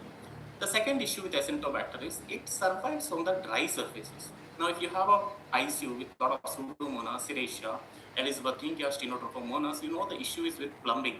So these all organisms require wet surfaces, whereas Acinetobacter survives in the dry surfaces for months. So in India, actually, the problem is most of the ICUs are endemic for Acinetobacter. We keep on seeing Acinetobacter day in and day out. But if there are ICUs where Acinetobacter is not there, but if you isolate one patient with Acinetobacter, you have to be very careful because you are going to isolate Acinetobacter again in next 6 months because it's extremely desiccation tolerant, and it's not because of the virulence Acinetobacter is dangerous, but because of the persistence and the drug resistance, right?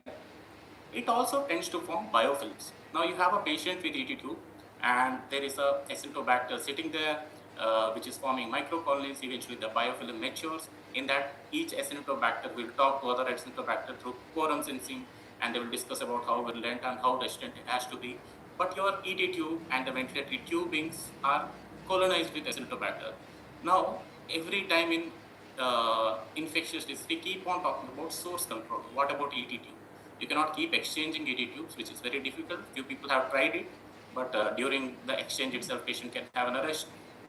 Especially patients with high ventilator requirements, it's not possible. So the thing with Acinetobacter, for that matter, Pseudomonas, even though it is less common in Indian ICUs, if there is a formation of biofilm in the ET tube, you are really worried. Every time you are putting a suction catheter inside, probably you are pushing some amount of biofilm into the lung, and the host is not normal. So we work in intensive care settings, and we all might be having Acinetobacter colonized, but it will not cause pneumonia because our immunity is normal, our lung is not inflamed, and our alveolar epithelial cells are intact. But that is not true for the patient who is intubated, for some other indications, getting ventilated, and there is some trauma in the alveoli, some denudation, and if you push small amount of biofilm into the lung, it will cause pneumonia. Okay, so that is the problem with this non-lactose fermenter, especially with Pseudomonas and Acinetobacter. You are worried about relapses.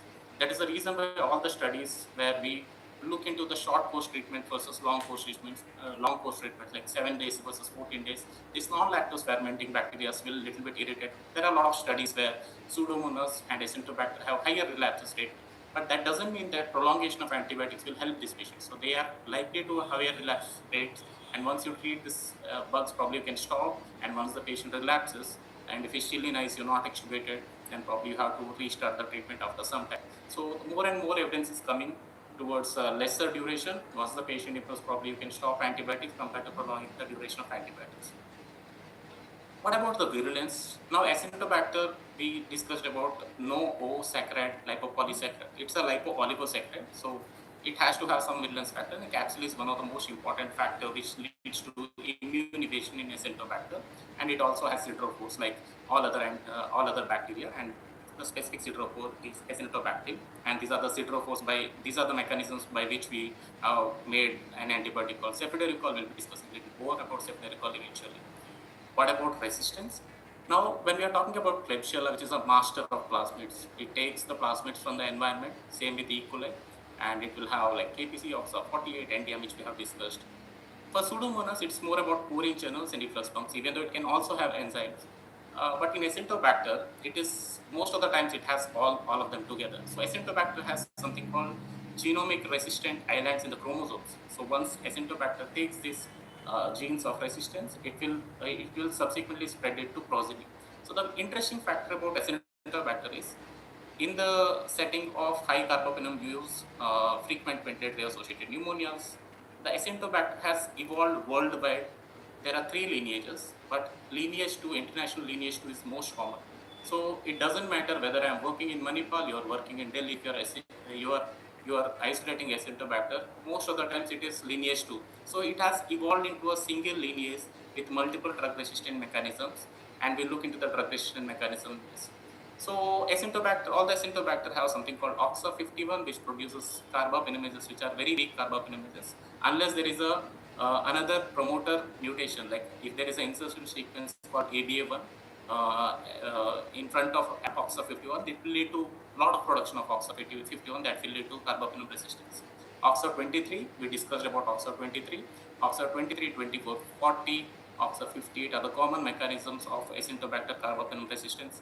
And OXA23 is not a very, it's a carbapinamase, but it is not as potent as NDM. So in the worldwide, when you see Acinetobacter, you expect OXA23, 24, 40 mediated resistance. That's why sulbactam, durlobactam is a very effective options outside, because durlobactam is resistant to OXA23 and 24 and 58 and class A and class B, class A and class C Ambler classification enzymes. So durlobactam kind of inhibit sulbactam being broken by OXA23, 24 or 58. That's why sulbactam will go and bind to PBP3 and it will be effective.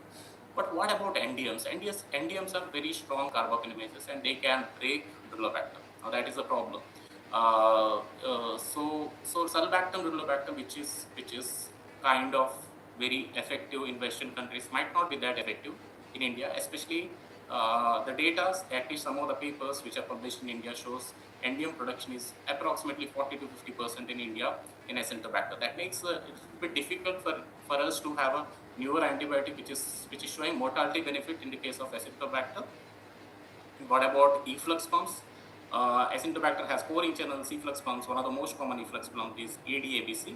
This is important because ADABC, TG-cycline is more susceptible for ADABC efflux pumps, whereas minocycline is more susceptible for TAT-B efflux pumps. So that's the reason why you see a discordance of susceptibility to TG-cycline and minocycline. Some of the ICUs have a lot of minocycline susceptible Acinetobacter isolates, whereas some of the ICUs will have more of a TG-cycline susceptible isolates. What about pouring? Again, just like Pseudomonas has a OPRD, Acinetobacter has something called CARO, which will decrease the entry of different drugs, multiple drugs, and that's the reason why patients can have resistant to multiple antibiotics. So in Acinetobacter, the thing is, it's a combination of different mechanisms. It's not always a single mechanism in Acinetobacter. And there are some other enzymes, carbapinamases like Web and PER, which are common in Pseudomonas and Acinetobacter. And in Asia, we know there is something called PER7, which is associated with resistant to cefiderocol. recall. So these are all the issues even with the newer antibiotics which we are expecting to come into the hitting the market of India in few years. It is not like it's all going to be all good with these newer antibiotics also. So sometimes, Acinetobacter with the biofilm formation, there could be heteroresistance. So once you start the treatment of the patient, the susceptible isolates will die and the patient will look like clinically improving. But after a few days, patient can have a relapse because there will be resistant minority which expands and that leads to the clinical relapse of the patient.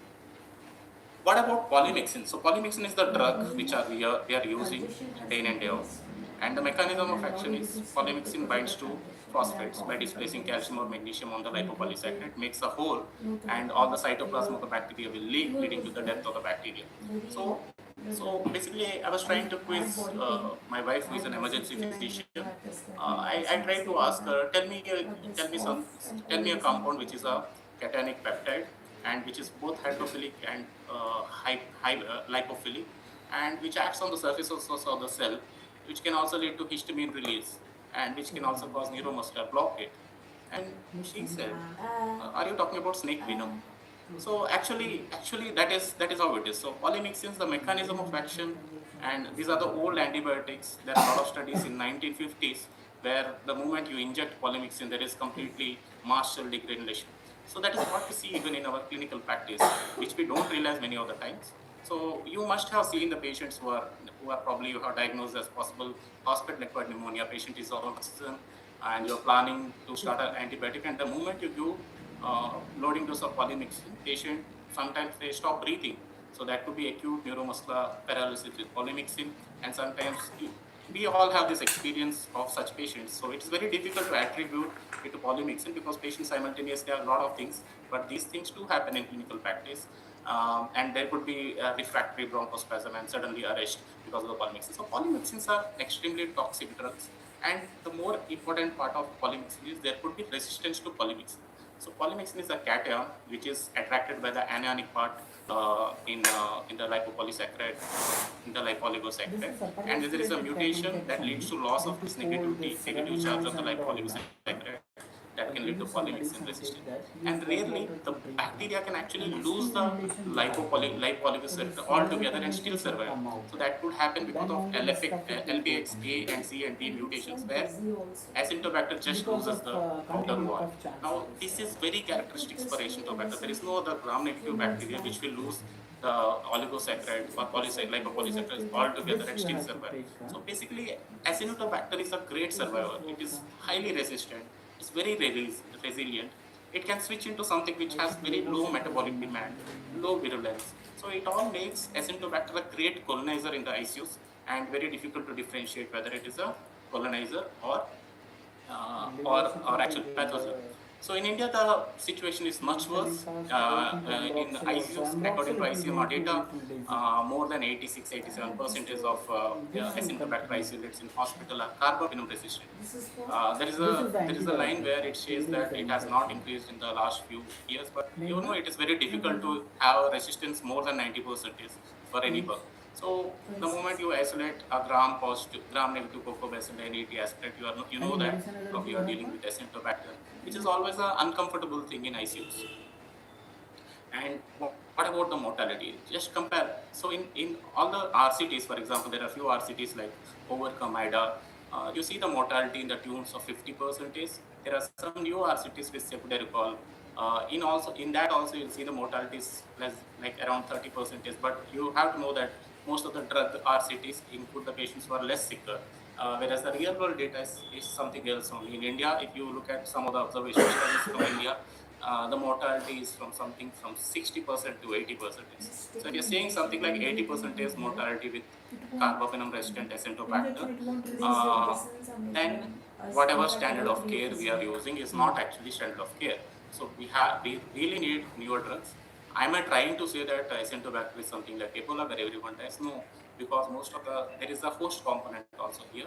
Most of the Acinetobacter pneumonias are late onset pneumonias, usually after 7 days. Even though this classification we don't use anymore, but you see these patients are sick, they have admitted with some other issue, and they are on ventilators and pressors, sometimes on patients requiring dialysis. All of these will contribute to the mortality. It's very difficult to attribute the mortality to the Acinetobacter But at the same time, we have to understand that the mortality in other gram-negatives like E. coli, Klebsiella, or Pseudomonas with the same severity, the mortality is lesser compared to Acinetobacter, right? So definitely Acinetobacter is a problem, and whatever treatment we are offering till now is probably a now treatment we are offering not because we want to, because we don't have any other option. Drowsiness करेगा. So let us come to this question. Now that we have understood about the pathology, let us come to this question of colonization versus pathology. Hydration I'll show you maintain one करना case. है और A time 50-year-old gentleman who had intracranial bleed and he is requiring ventilation. Day 9 of ventilation, he got a call from neurosurgery saying that there is a heavy growth of crab for the third time. So they kind of have sent ET cultures on day 3, day 6, and day 9, and every time it is growing crab, and the microbiology report says that it is heavy growth.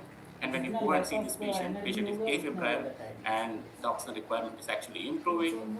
Patient is not on pressors. There is nothing in the chest X-ray. CRP is coming down, and so it is a colonizer, right? It is.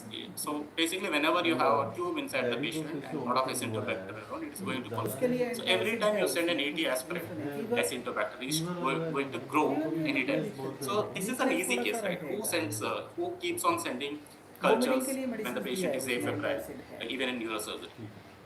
But the reality is little different. You kind of get this kind of concerns not because patient have the respiratory worsening, but because patient have fever. So in neurosurgery, you can see that the cause of fever immediate post-surgery could be drug-induced, could be central, could be infection-related, that is neurosurgical meningitis, could be because of sterile inflammation, again sterile neurosurgical meningitis, or could be some other infections like UTI or ATS.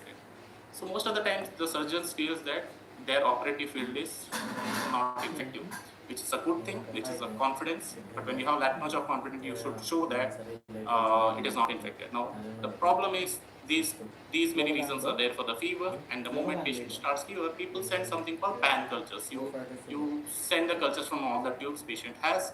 And if you keep sending AT aspirate, we have discussed that Acinetobacter will colonize, and this colony forming unit business won't work. Even in the ET tube, when there is a biofilm, there is a heavy growth of Acinetobacter. So just because the colony forming units is more than 10.5 in ET aspirate or far more than 10, it doesn't mean that the patient has pneumonia, and it becomes a little bit tricky in the actual clinical setting. So at this point of time, if you say that the cause of fever is not because of the ET aspirate, and it is something else, so you will get other call after 3 days, 4 days that now the patient has started deteriorating, and there is oxygen requirement, and it feels like you have omitted an effective antibiotic which you should have given, right? So this is the scenario one. So it is very important to understand. Don't send unnecessary cultures when the patient doesn't have clinical pneumonia, and it's easier if the patient is not having a respiratory illness to start with, and if the patient is not having all the rising inflammatory markers, fever. So if it is just a culture, it is very easy, but it's not the real clinical scenario. So the other important thing to discuss is the ventilate-reduced lung injury. Now, it is very important to understand that if you are not able to ventilate the patient properly, there is going to be biotrauma. It's not an uncommon situation. We have patients with ARDS or focal pneumonias where there are a lot of issues with the ventilation as such. And one of the easier way to look at ventilate-reduced lung injury is a possibility or not is to get driving pressures. Even though now we can calculate mechanical power, which also includes peak and tidal volumes into account, but driving pressure is something which you can do easily bedside. And if the driving pressure is consistently high, you are kind of causing the lung injury because of the ventilation. So once the patient has the lung injury, then there is a biotrauma that will lead to sterile inflammation. There will be damage associated molecular patterns. There will be new lung infiltrates. There can be fever. The procalcitonin can be high. The CRP can be high. And now if you send a ET aspirate, because the patient is already ventilated and the ET tube is colonized with Acinetobacter, it will grow Acinetobacter. This is the point where you get a concern, and it is so difficult to say that probably it is not RAP, but most of the times you don't do that because patient is fitting all the criteria. But again, it is one of the opportunity to really look into the ventilatory settings, because here the patient is having two issues. One is ventilate-reduced lung injury, and second is probably VAP. Now, even if you give antibiotics for VAP, if you do not take care of ventilator-induced lung injury, this lung is not going to improve after 48 hours, and the patient is not improving after 48 hours. You tend to escalate, use weird combination of antibiotics because there is some in-vitro data again. You do what you can do about it, but I think ventilator-induced lung injury is something which is very important to understand, and we should take an opportunity whenever you are diagnosing a case of VAP. It is important to at least see at that point of time. It is routinely seen by critical care physicians. I'm not saying people don't see, but as an ID physician, again, it's an opportunity to look into these things and probably help people with giving the alternative advice. What about this patient? Now, this patient fits into the clinical criteria of VAP. There is fever, there is a persistent oxygen requirement, there are secretions, the procalcitonin is high, and CRP is going high. So probably it is VAP, but the culture shows that Acinetobacter has only 10^3 coliforming units. Now it is very important we take this cutoff of 10^5 or 4 because it is a trade-off. We try to see if the high quality forming units are there, probably it is more likely to be infection. But there are a lot of studies looking at the histopathological evidence of pneumonia, and the BAL coliforming units or ETS spread coliform doesn't correlate. There is, at the best, there is a modest correlation. So just because the coliforming units are less, but there is a pure culture and there is no other bacteria growing and there is a clinical pneumonia, then probably you have to take it as VAP rather than stuck with this anchoring bias of colony-forming units. And if you really go into the microbiology lab and ask, many of the times this colony-forming units is they do eyeballing. So I think it's not very important. It's more important to see pure cultures rather than the load of the bacteria. It does help sometimes, but what I'm trying to say, that this colony-forming units, either high or low, doesn't actually differentiate between colonization and actual pneumonia. So the most important take-home message is you diagnose the pneumonia before sending cultures. So once you send cultures, it is very easy. If you have diagnosed the patient with clinical pneumonia, you think it is a ventilator-associated pneumonia, then you have sent cultures and that it is growing Acinetobacter, it is very easy to say that it is a Acinetobacter pneumonia. But if you keep sending cultures unnecessarily and something grows, and then look at the patient and to understand what is happening with the patient is very difficult for anyone. So worsening of oxygen requirement in ICU could be because of pulmonary edema, could be because of pulmonary embolism, sometimes pneumothorax and ventilator-induced lung injuries. The secretions will be always purulent. You are putting a foreign body into the trachea, so there will be neutrophilic response unless the patient is extremely neutropenic.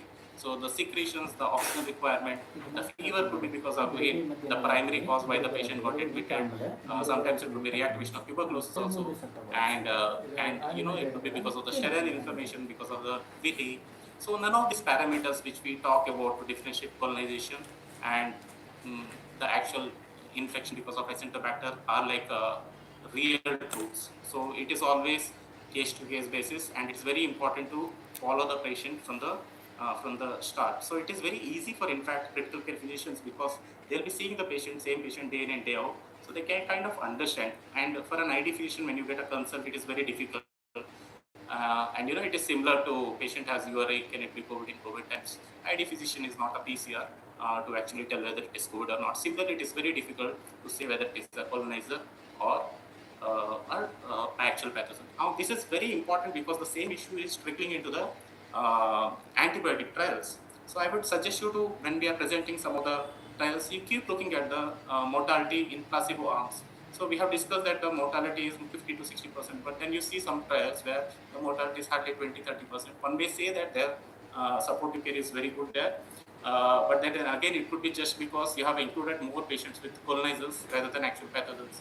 So if you include patients with colonizers and give polymyxin is more harmful than it will be beneficial. So whatever new drug you are trying, it will look like it is leading to mortality benefit. So the same thing is trickling into the TRAP trials. Acinetobacter is quite different from E. coli, Klebsiella, and Pseudomonas, which we have discussed.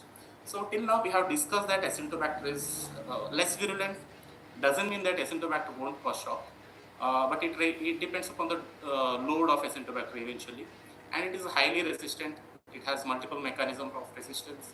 It survives on the dry surfaces, though there are infection control issues. It can lead to heteroresistance, relapses are the problem, and there is a factor of host. Most of the times, patients who are developing Acinetobacter, they are sick hosts, and it is also a correlation versus infection is a hard question to answer, and even the Acinetobacter trials, when you are reading, it has to be interpreted in context. So let us look into things what are happening in India. So basically you have three important drugs called polymyxin and sulbactam and tizicycline, sometimes minocycline is what we are using in India. Now the issue with polymyxin is, polymyxin, as Dr. Ankit has discussed already, you have to do microbial dilution. But most of the centers in India don't do microbial dilution because it is laborious and it will cost extra. So most of the hospitals don't do. So what you get is a report on Vitec, or probably over phone call, they will tell you what is the MIC for Vitec, whether it is susceptible or not. Because for NABL accreditation, you cannot report anything other than CLSA, and CLSA only recommends a manual microbial dilution for Acinetobacter, right? For Enterobacterals and Pseudomonas, probably you can do disc elution test. So it is important to understand that Vitec undercalls resistance. So this is the issue. You might get a Acinetobacter isolate where it says intermediate, where you are expecting it might work, but Vitec 2, it undercalls resistance. So more than 60% of the times is one of the study published from our center only. So basically you cannot really depend upon Vitec susceptibilities. It is important because we keep discussing about PKPD, getting the drug levels of polymyxin. So unless you know actually whether it is completely resistant or not, there is no point in adjusting PKPD also, right? Dr. Ankit has discussed the difference between colistin and polymyxin. I'll skip this, and you have to also understand that the lung penetration of polymyxins are extremely bad. Again, we tend to overgeneralize because from the PKPD data from healthy volunteers, right? A critically ill patient on mechanical ventilation is quite different. If there is a lot of hypoxia, there will be hypoxic vasoconstriction. So actual drug which is going into the lung can come down. At the same time, if there is a lot of damage to the capillaries, there could be a lot of exudates, which can increase the lung concentration of the drug. So it is very difficult to predict based on what is there in the PKPD data in healthy volunteers. So how about combining colistin with carbapenem? There are two important trials published in last decade, which has shown that carbapenems are of no use when you combine with colistin with high dose of carbapenem. So this strategy is of no use. So what about optimizing polymyxin B? There is a single randomized control trial where they have compared 5 lakh BD dose with 15 lakh followed by 7.5 lakh BD versus 10 lakh followed by 5 lakh BD dose of polymyxin. And they found that higher dose, which is 7.5 lakh BD, which is a common dose we use, only 60% of the people attained that AUC by MIC of 50 to 100, which is required. So, but when they tried to adjust, when these patients who are not achieving this AUC by MIC, when they tried to adjust by adding polymyxin, they were not able to do it. So, the polymyxin drug levels probably will help you to understand patients who are in the nephrotoxic range. Whenever the AUC increases more than 100, polymyxin will kind of become nephrotoxic, but your range of AUC by MIC is 50 to 100. So if anything more than MIC of more than 2, you cannot do polymyxin because that will lead to nephrotoxicity. So this trial is shown like, this is something which will tell you that there is no difference between 7.5 lakh BD versus 5 lakh BD at day 28 or day 60. Day 180 day, at the end of 6 months, it looks like higher dose is associated with some benefit, but that is too long for antibiotic to act. Probably there are other issues in between which have shown that 15 lakh followed by 7.5 lakh BD will be helpful. But again, it also showed that probably the drug level monitoring is not something which is going to really help in your patients. And drug levels you usually do after 5 doses, right? So if the patient is surviving till day 5, probably the patient's prognosis is otherwise good. One more important thing I want to show you is look at that survival rate at 6 months. That is 23% as 35%. So 70 to 80% of the people who develop Acinetobacter in hospital, they're dying. So this is the difference between when you look at the RCTs, which is specifically looking into the antibiotics, whereas the RCTs which are done in real world. This trial is from China, which kind of the Russian patterns kind of mimic India. What about sulbactam? Sulbactam goes and binds to PBP3, and sulbactam PBP3 of Acinetobacter. So sulbactam is an antibiotic for Acinetobacter. Usually it is a beta-lactamase inhibitor. For Acinetobacter, it also works like a antibiotic. So we assume that by giving very high dose of sulbactam, even the OXA23 is breaking up some sulbactam, there will be some sulbactam remaining, which will go and bind to the PBP3 of Acinetobacter so that it will work. That is the whole logic of giving high dose sulbactam with polymyxin, 9 to 12 grams of sulbactam depending upon the MICs. But that won't work if the patient has NDF. In India, more than 50% of the cases have NDM, where probably hydrosulbactam will not work. How do we dose it? Basically, the dosing is kind of easy. Probably you will kind of choose the dose which is nearer to MIC. If MIC is 8 per day, 9 grams will suffice. If MIC is 16, you want to give 12 grams, but 12 grams of sulbactam also might not be helpful. And whenever the sulbactam MIC is 32 or more, which usually happens with NDM, sulbactam is not going to be effective. Now that is the problem with sulbactam.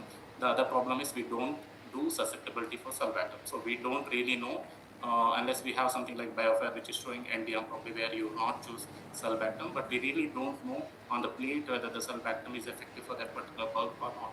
What about TG-cycline? We all love TG-cycline. It has excellent penetration to the lungs. We have to give 100 mg BD dose, but the thing with TG-cycline is for Acinetobacter, the CLSA does not give breakpoints. So whatever breakpoints we are looking at, susceptible or resistant, are basically we are extrapolating from Enterobacter. So we are not very sure about how TG-cycline is going to work. And TG-cycline has a very good lung penetration actually. We keep hearing that TG-cycline doesn't have lung penetration, but its ELF concentrations and macrophage concentration are extremely high, probably more than plasma. The problem is whenever you're looking at something like pneumonia, it is considered as a high load infection. So there will be some amount of bacteremia, and TG-cycline penetration into the tissues so much that the drug is not left in the blood. So there is a black box warning with TG-cycline that if you give 50 mg TG-cycline BD, there could be increased mortality. So when you're looking at TG-cycline, again, we don't know the breakpoints. So whenever there is a MIC of more than 0.5, the 50 mg BD will not work. And whenever there is a MIC of more than 1, even the 100 mg BD won't work. Most of the times it will fail. The failure rates will go high. So sometimes we use minocycline in the place of TG-cycline whenever there is susceptibility. Again, minocycline doesn't have CLSA breakpoints for Acinetobacter. Same case, 200 mg BD is the dose which we are supposed to give. But if MIC of minocycline is more than 1, again, it is a problem. Most of the times the patients will fail. So basically we are using a combination of 3 drugs. One drug which mimics like a snake venom, which causes histamine release, neuromuscular blockade, and is very poor, has a very poor PKPD. Then you are using sulbactam, the susceptibilities you don't know.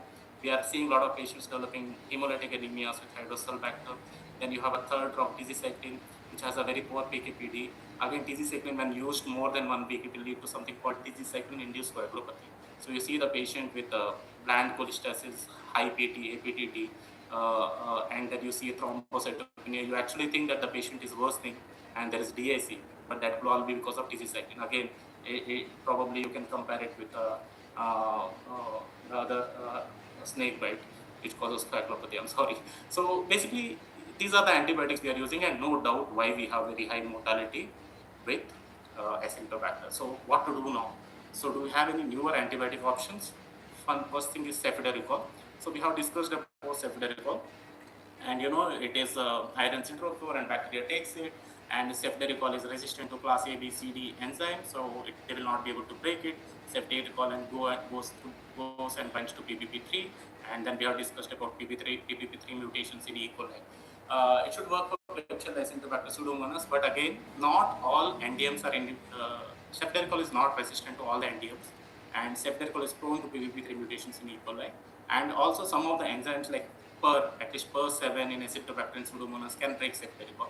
So there are 2 important studies, both are controversial. You can look at the mortality at best available therapy, which is quite low, 34%, means that there is a selection of the patients which are less sicker. But you can see that even though there is a clinical response and microbiological response, the patients with cefiderocol had a higher mortality, especially patients who had VAP and who had a Acinetobacter in their lung. So we don't know what is the exact reason for this higher mortality. So we keep telling that CIDRO4 bacteria will take, but if the patient bacteria takes CIDRO4 and the CIDRO4 is not effective against that bacteria, will it increase the virulence of that bacteria is something which we have to understand. So this is followed by a trial, game changer trial. Here not all the patients are carbapenem resistant. They included the patients who are likely to be carbapenem resistant, and only 20% of the patient population had carbapenem resistance, and much smaller arm was Acinetobacter.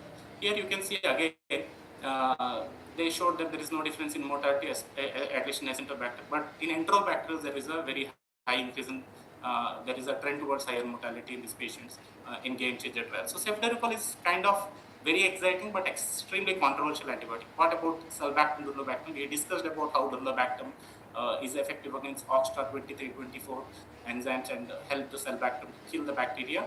However, if there is an NDM, which is a very common scenario in India, Dulabacter cell bacter might not work. And this particular attack trial, they used a combination of Dulabacter cell bacter along with imipenem. So there is some activity of imipenem as well. So when we are using sulbactam, dulabactam, we have to use it in combination of imipenem. Again, you can look at the mortality. This is one of the trial which has shown in critical ill patients there is a significant decrease in mortality. And you can see even the colchicine the mortality is 32%, which is kind of reassuring. But again, this is a highly selected population.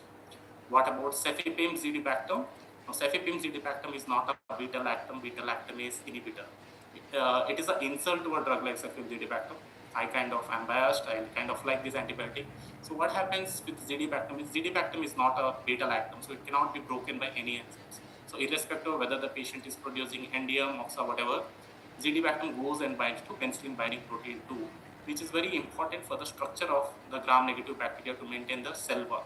So the moment zidibactam binds to PBP2, the bacteria turns into something called spiroblast. So if you have a spiroblast with rounded membrane, it will lose the ability to have mutations in the porin channels or reflux pumps. So these mechanisms are taken care of. Now we have a second antibiotic called cefepime. Now the bacteria is producing a lot of enzymes which can break cefepime. They can break it, but because the bacteria has become spiroblast, even smallest amount of cefepime can be bactericidal. So we are not trying to inhibit any enzymes. We are just giving zidibactam and we are giving cefepime in a doses where at least small amount of cefepime. That is the cefepime concentration 1/16th of the normal can also lead to cidal effect. So that is how cefepime-zidibactam is acting, and there is no the data is only restricted to carbapenem susceptible isolates phase 3 trial, which is completed. But there is a lot of compassionate use in India, which has shown a very good results. And what is exciting about cefepime-zidibactam is the way it works. So the beta-lactam enhancer mechanisms and the ability of the antibiotic to act on sub-MIC concentrations.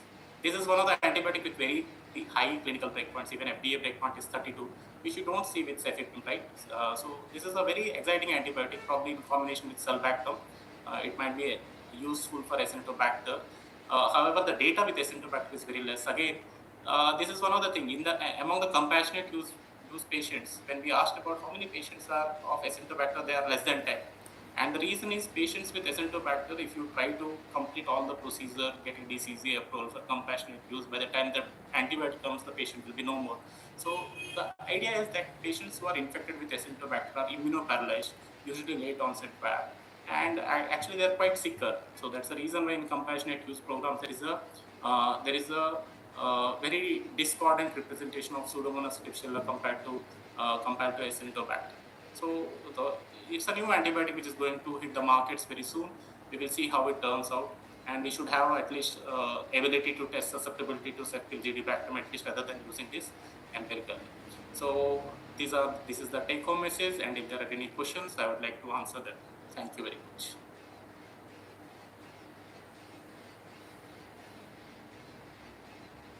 Thank you very much.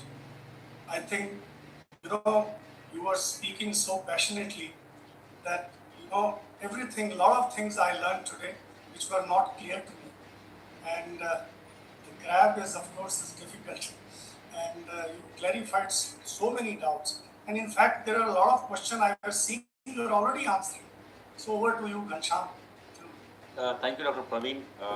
Excellent overview. I agree completely with Dr. Rajesh Chawla, sir. I mean, a lot of new things for us to learn. I mean, as intensivists, many times we don't go into such great details. Well, there are a lot of questions, So shall we take all the questions one by one? Next time we will cover as much possible. Okay. So, I mean, the first question, if a patient improves clinically but repeat cultures still grow crab, do you treat the organisms or the patient? So basically in gram-negative bacteria, for the bacteremia, probably you can still look for whether the cultures are becoming sterile or not. But it's a very bad idea to keep sending ET aspirate cultures, because as we discussed, there will be ET2 which will have a biofilm with a lot of Acinetobacter. So it keeps growing again and again. So I think the repeat cultures are not required. If the patient is improving, you can just leave it there. and it's not a good idea to prolong polemics in any way. Yeah. But if it is a blood culture. Blood culture, the most important thing in blood culture is again, if you have any prosthetic material, it's very, very important to take that prosthetic material out. If you have already taken the line, which could be the source of Acinetobacter, and if there is a repeated growth of Acinetobacter in blood, then probably the treatment, it is a treatment failure. So probably you can in bloodstream infection, probably adjusting PKPD will really help. At least in this subset, adjusting PKPD will really help.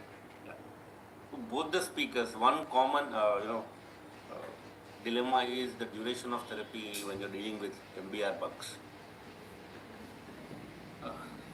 Ankit, are you taking it? Yeah, I mean, it is anyone's guess, but duration, I think, is sometimes overemphasized.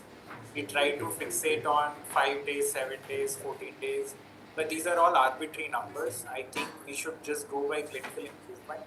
Of course, there has to be a minimum duration which we think for bacteremia is reasonable for 7 days, but then the basic criteria should be met, right? Patient should be hemodynamically stable, fever should have resolved. If you are looking for follow-up cultures, if there is an indication, not suggesting you should do follow-up blood cultures for all patients. You have done source control. So I think a lot of times we try to over-discuss the duration of treatment. Sometimes it is reasonable, like you have a community-acquired pneumonia, you want to treat for 5 to 7 days. You have an uncomplicated bacteremia, you want to treat it for 7 days. But sometimes it is more complex, an untrained source. You cannot have a duration of treatment for such cases.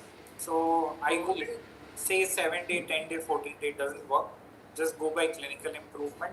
48 to 72 hours of stability with a good source control if it is possible, and that should be enough. Like he was saying, many a times, it has a clinical, rest of the parameters, oxygen improvement, hemodynamically improving, everything improved. But I think non-fermenters require little longer than the community acquired. I think, don't you agree with this?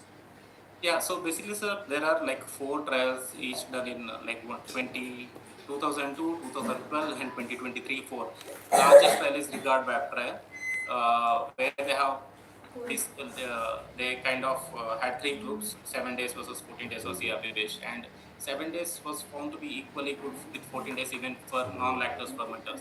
Even in the previous studies, the non-lactose fermenters, the issue was not the increased mortality, but relapses. So in the 2 trials, definitely there was a higher relapses with Pseudomonas and Acinetobacter, but that probably doesn't require a prolongation of treatment, but the real answer we really don't know. Second thing is, these trials, they have used more effective antibiotics. So the cidal activity of carbapenems are like great compared to what is there with the polymyxins. So that is again one more issue. So you might stop carbapenems at 7-8 days because that will bring the bacterial load to very less. But is that true with something like polymyxin, which is not great antibiotic to start with, whether we have to prolong?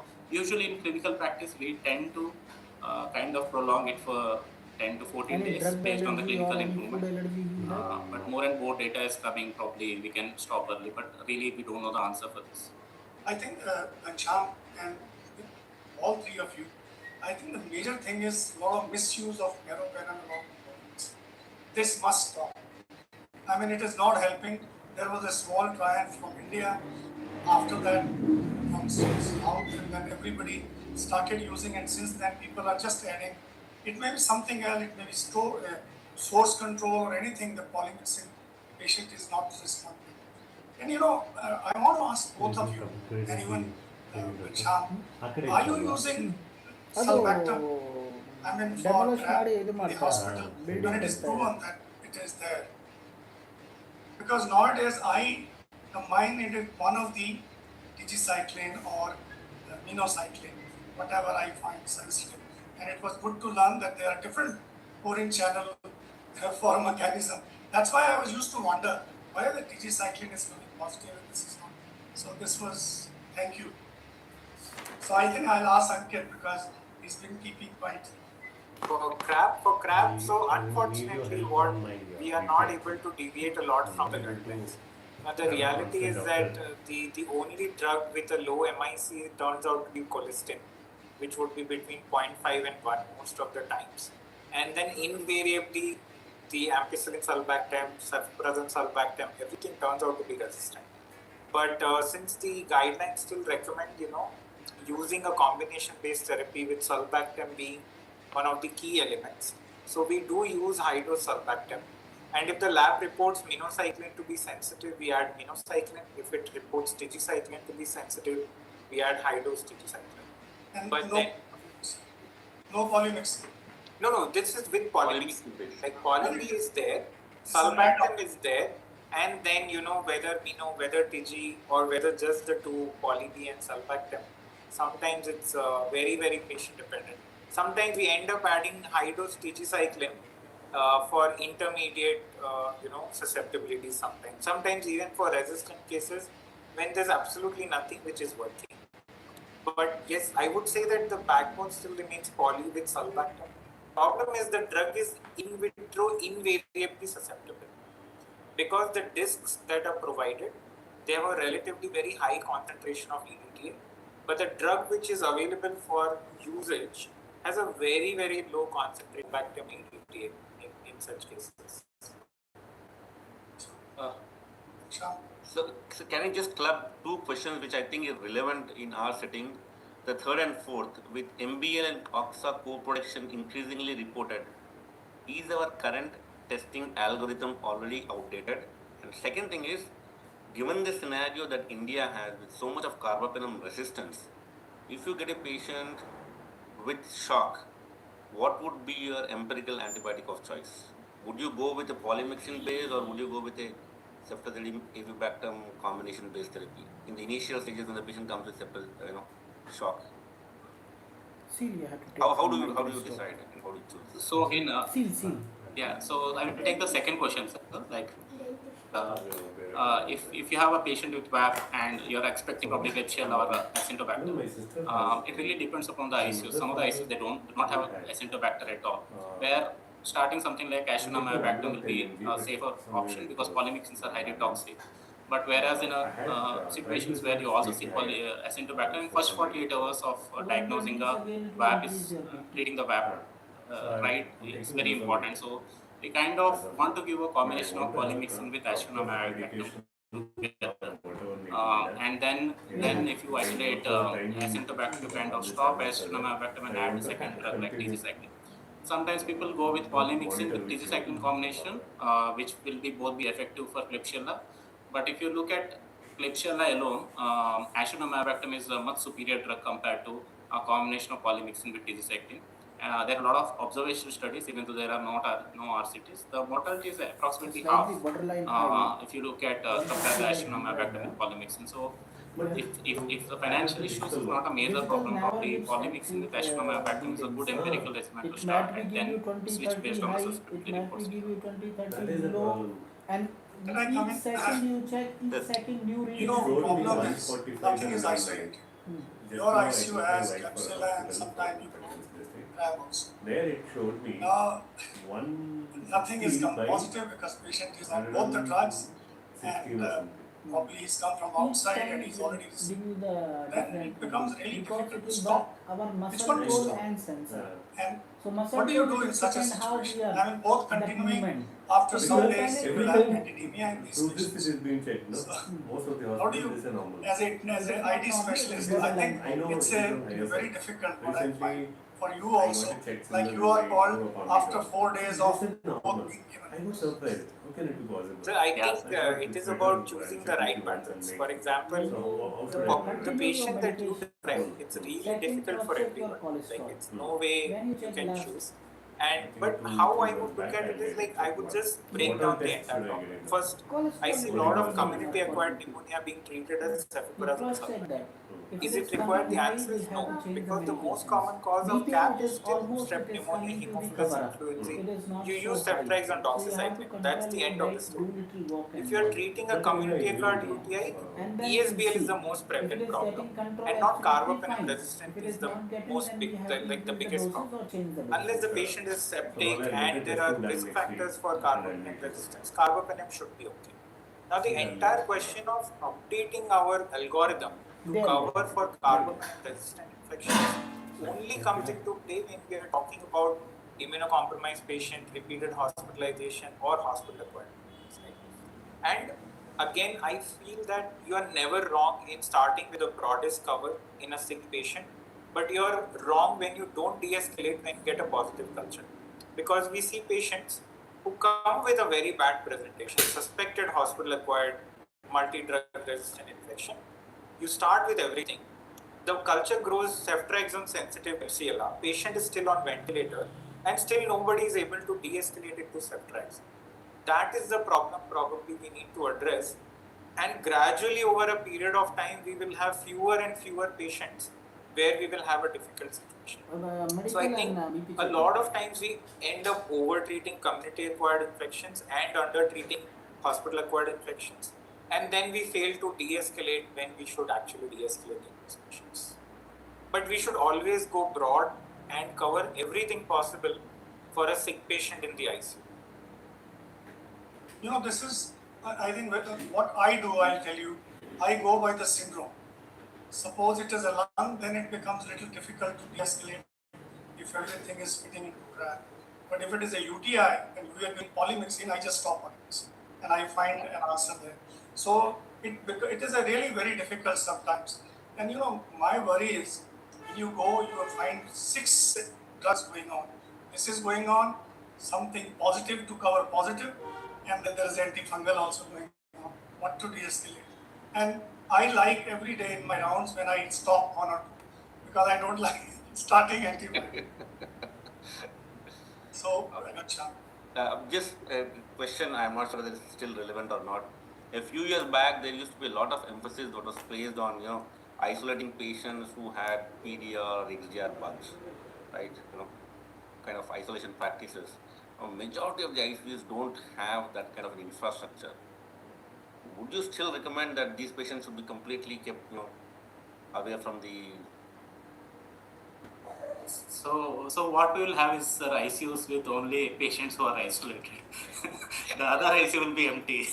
So I think Acinetobacter is kind of endemic in India. So we have a little bit of sorry, you will finish, please. So I think it is also, I wanted to really share this, like it is also important to emphasis on infection control practices, and somehow the hand hygiene we talk about. The most important part of hand hygiene is at least washing your hands before that 6 different times when you are looking at the patient. Somehow the emphasis has gone to the steps of hand hygiene. Now the whole steps of hand hygiene which was given by WHO is because they got to know that you are missing the back of the palms and the web of the fingers and fingertips. So this is it. So there is no science in doing one by one in a first hand palm to palm, then palm to back of the hand. So it became a choreography. So this becomes very not practical when you tell them people like you must have seen ICS. Some people will ask that show me the steps of hand hygiene, and invariably many of the people will not be able to do it. The idea is you have to wash the hands and the hands have to be washed, and these are the 3 places which you have to ensure. That is what we have to tell them. But we made it into a choreography, and it is when you ask them, they will do it in front of you, but then you see the same physician or nurse, they'll be talking over phone. So hand hygiene is very difficult, but we have to ensure few things. Some ICUs where you don't have a lot of Acinetobacter, probably then you have to isolate, but then you have to also ensure that all the dry surfaces around the patient, including ultrasound probes, we use a lot of focus to see whether it is pneumonia or not. It is possible that you are transmitting Acinetobacter through that ultrasound probe only. So those dry surfaces have to be taken care of. Probably Dr. Ankit will tell more about it. No, I was just going to share our hospital policy. So we have in a way implemented an isolation policy, and like Dr. Praveen said, no, if you isolate every carbapenem resistant patient, then the entire ICU is an isolation ICU. So what we have done is, again, we have chosen our battles. So we have chosen VRE, MRSA and Candida auris, right? So what we do is we screen for colonization for VRE, MRSA and Candida auris, or if let's say any clinical sample comes positive for any of these 3 isolates, we have an isolation ICU which is 8-bedded, and we have an isolation ward where stable patients can be shifted. Now, what we have seen over a period of time, over 1.5 years is, earlier we used to have a lot of hospital-acquired Candida auris, because of cross-transmission. But now our incidence of hospital-acquired Candida auris, hospital-acquired VRE has gone down significantly. So that is one, a limited experience that we have. We were able to do it with the resources that were available. Of course, it adds on cost to the treatment, which the management was willing to waive off, and that is why we were able to do it.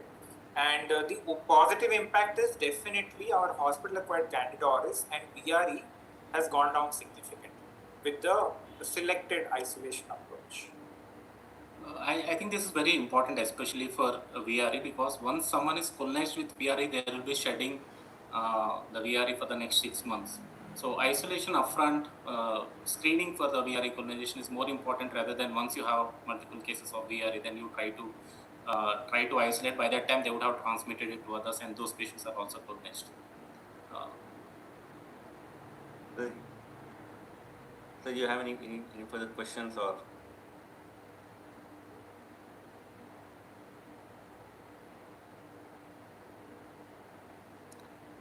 Sir, can we take the 17th question?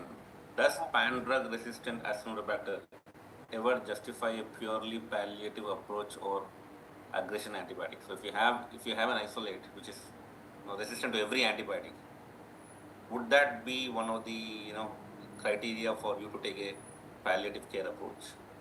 So this is an extremely philosophical question in critical care. So this is how it works. So you can always predict the mortality in critical care, and the other way of doing critical care is sustaining life. So we have to kind of balancing them. If you start predicting mortality as a critical care physician, so it is very easy, because you can always say that this patient is likely to die, because you think that this patient is likely to die, you don't treat and they die. So this is a self-fulfilling prophecy. So it is not like Acinetobacter, which is pan-drug resistant. If you look at the trials with meropenem also, in a carbapenem resistant Acinetobacter, it's not like mortality is 100%. There are still some patients who will benefit, not because the meropenem is effective. Sometimes you might be picking up a colonizer thinking that it is a pathogen, and sometimes the patient's immunity can come back. All these patients are immunoparalyzed. The host can improve, and you might have removed the biofilm which is there. So I don't think infectious disease should be a indication for palliative care, unless you are looking into something which like DIC and you really don't have any management plan further. But I would be very skeptical of palliative care in these patients. Over to you, sir. No, there is a question now with this WGS becoming genome sequencing becoming cheaper.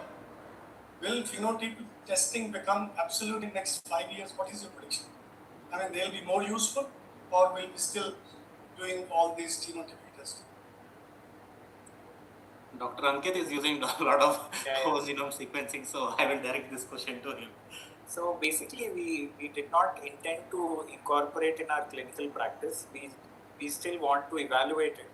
So we have been using NGS in two populations. One is the tuberculosis population, where we have expert trace calls, where we do not get resistance data. So we thought, why not try to look at whole genome sequencing for TB in those patients? And we were able to pick up additional isoniazide resistance, which would have been otherwise missed.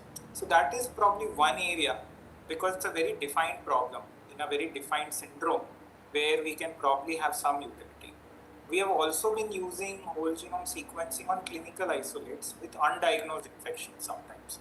Heart valve, tissue, blood samples. The problem is that it is not solving the question. What we have ended up with is, whatever I would have treated empirically, the sequencing is actually giving me that many organisms. It is hardly giving me 1 or 2 bacteria or fungi. It is more often than not giving us 7 or 8 results, even from the most sterile sample that we can manage. So, for example, we had a mycotic aneurysm patient, abdominal aorta mycotic aneurysm. We sent a whole genome sequencing. It showed us salmonella, not typhoidal salmonella. It showed us Pseudomonas. It showed us Candida. It showed us Staph aureus. I mean, what do you choose and what do you leave is the question, right? So far our experience with NGS has been very, very, I would say disappointing, but it does not mean that it will not have a role in future. I think the algorithms, the software that they use have to be tuned further. Right now, we don't have a very specific sample collection protocol for these patients. We just do a routine collection. We don't know what overgrows within 2 hours, within 4 hours. Should we refrigerate it before we send it for sequencing? So I think there are a lot of unanswered questions, but at the moment it is still investigational. I would say still rely on more approved and culture-based methods whenever possible. The other problem with non-culture-based method is overdiagnosis. Everybody is using biofire these days for pneumonia. You end up with 2 viruses, 3 bacteria, and then you just do a guessing game. Which one should I treat? Which one should I leave? Is 10 to the power 5 more significant? Is 10 to the power 7 more significant? So that becomes the problem, like the problem of plenty rather than actually answering a definitive question. So that is my take on sequencing, that it is definitely going to play an important role, but we still don't know how to place it so far. So Interacting with both of you. the last, I think not relevant. Somebody's asked question on bacteriophage. I think it's a long way to go. So we have already exceeded 15 minutes. So anything, Dr. Ghanshyam, you want to say before I? No, sir, I was just trying to make a comment that interacting with both these guys is so engrossing that if we continue, we might continue for another hour and a half. Exactly, that's what I think the people I saw 1 hour ago, they were 957 and must have increased.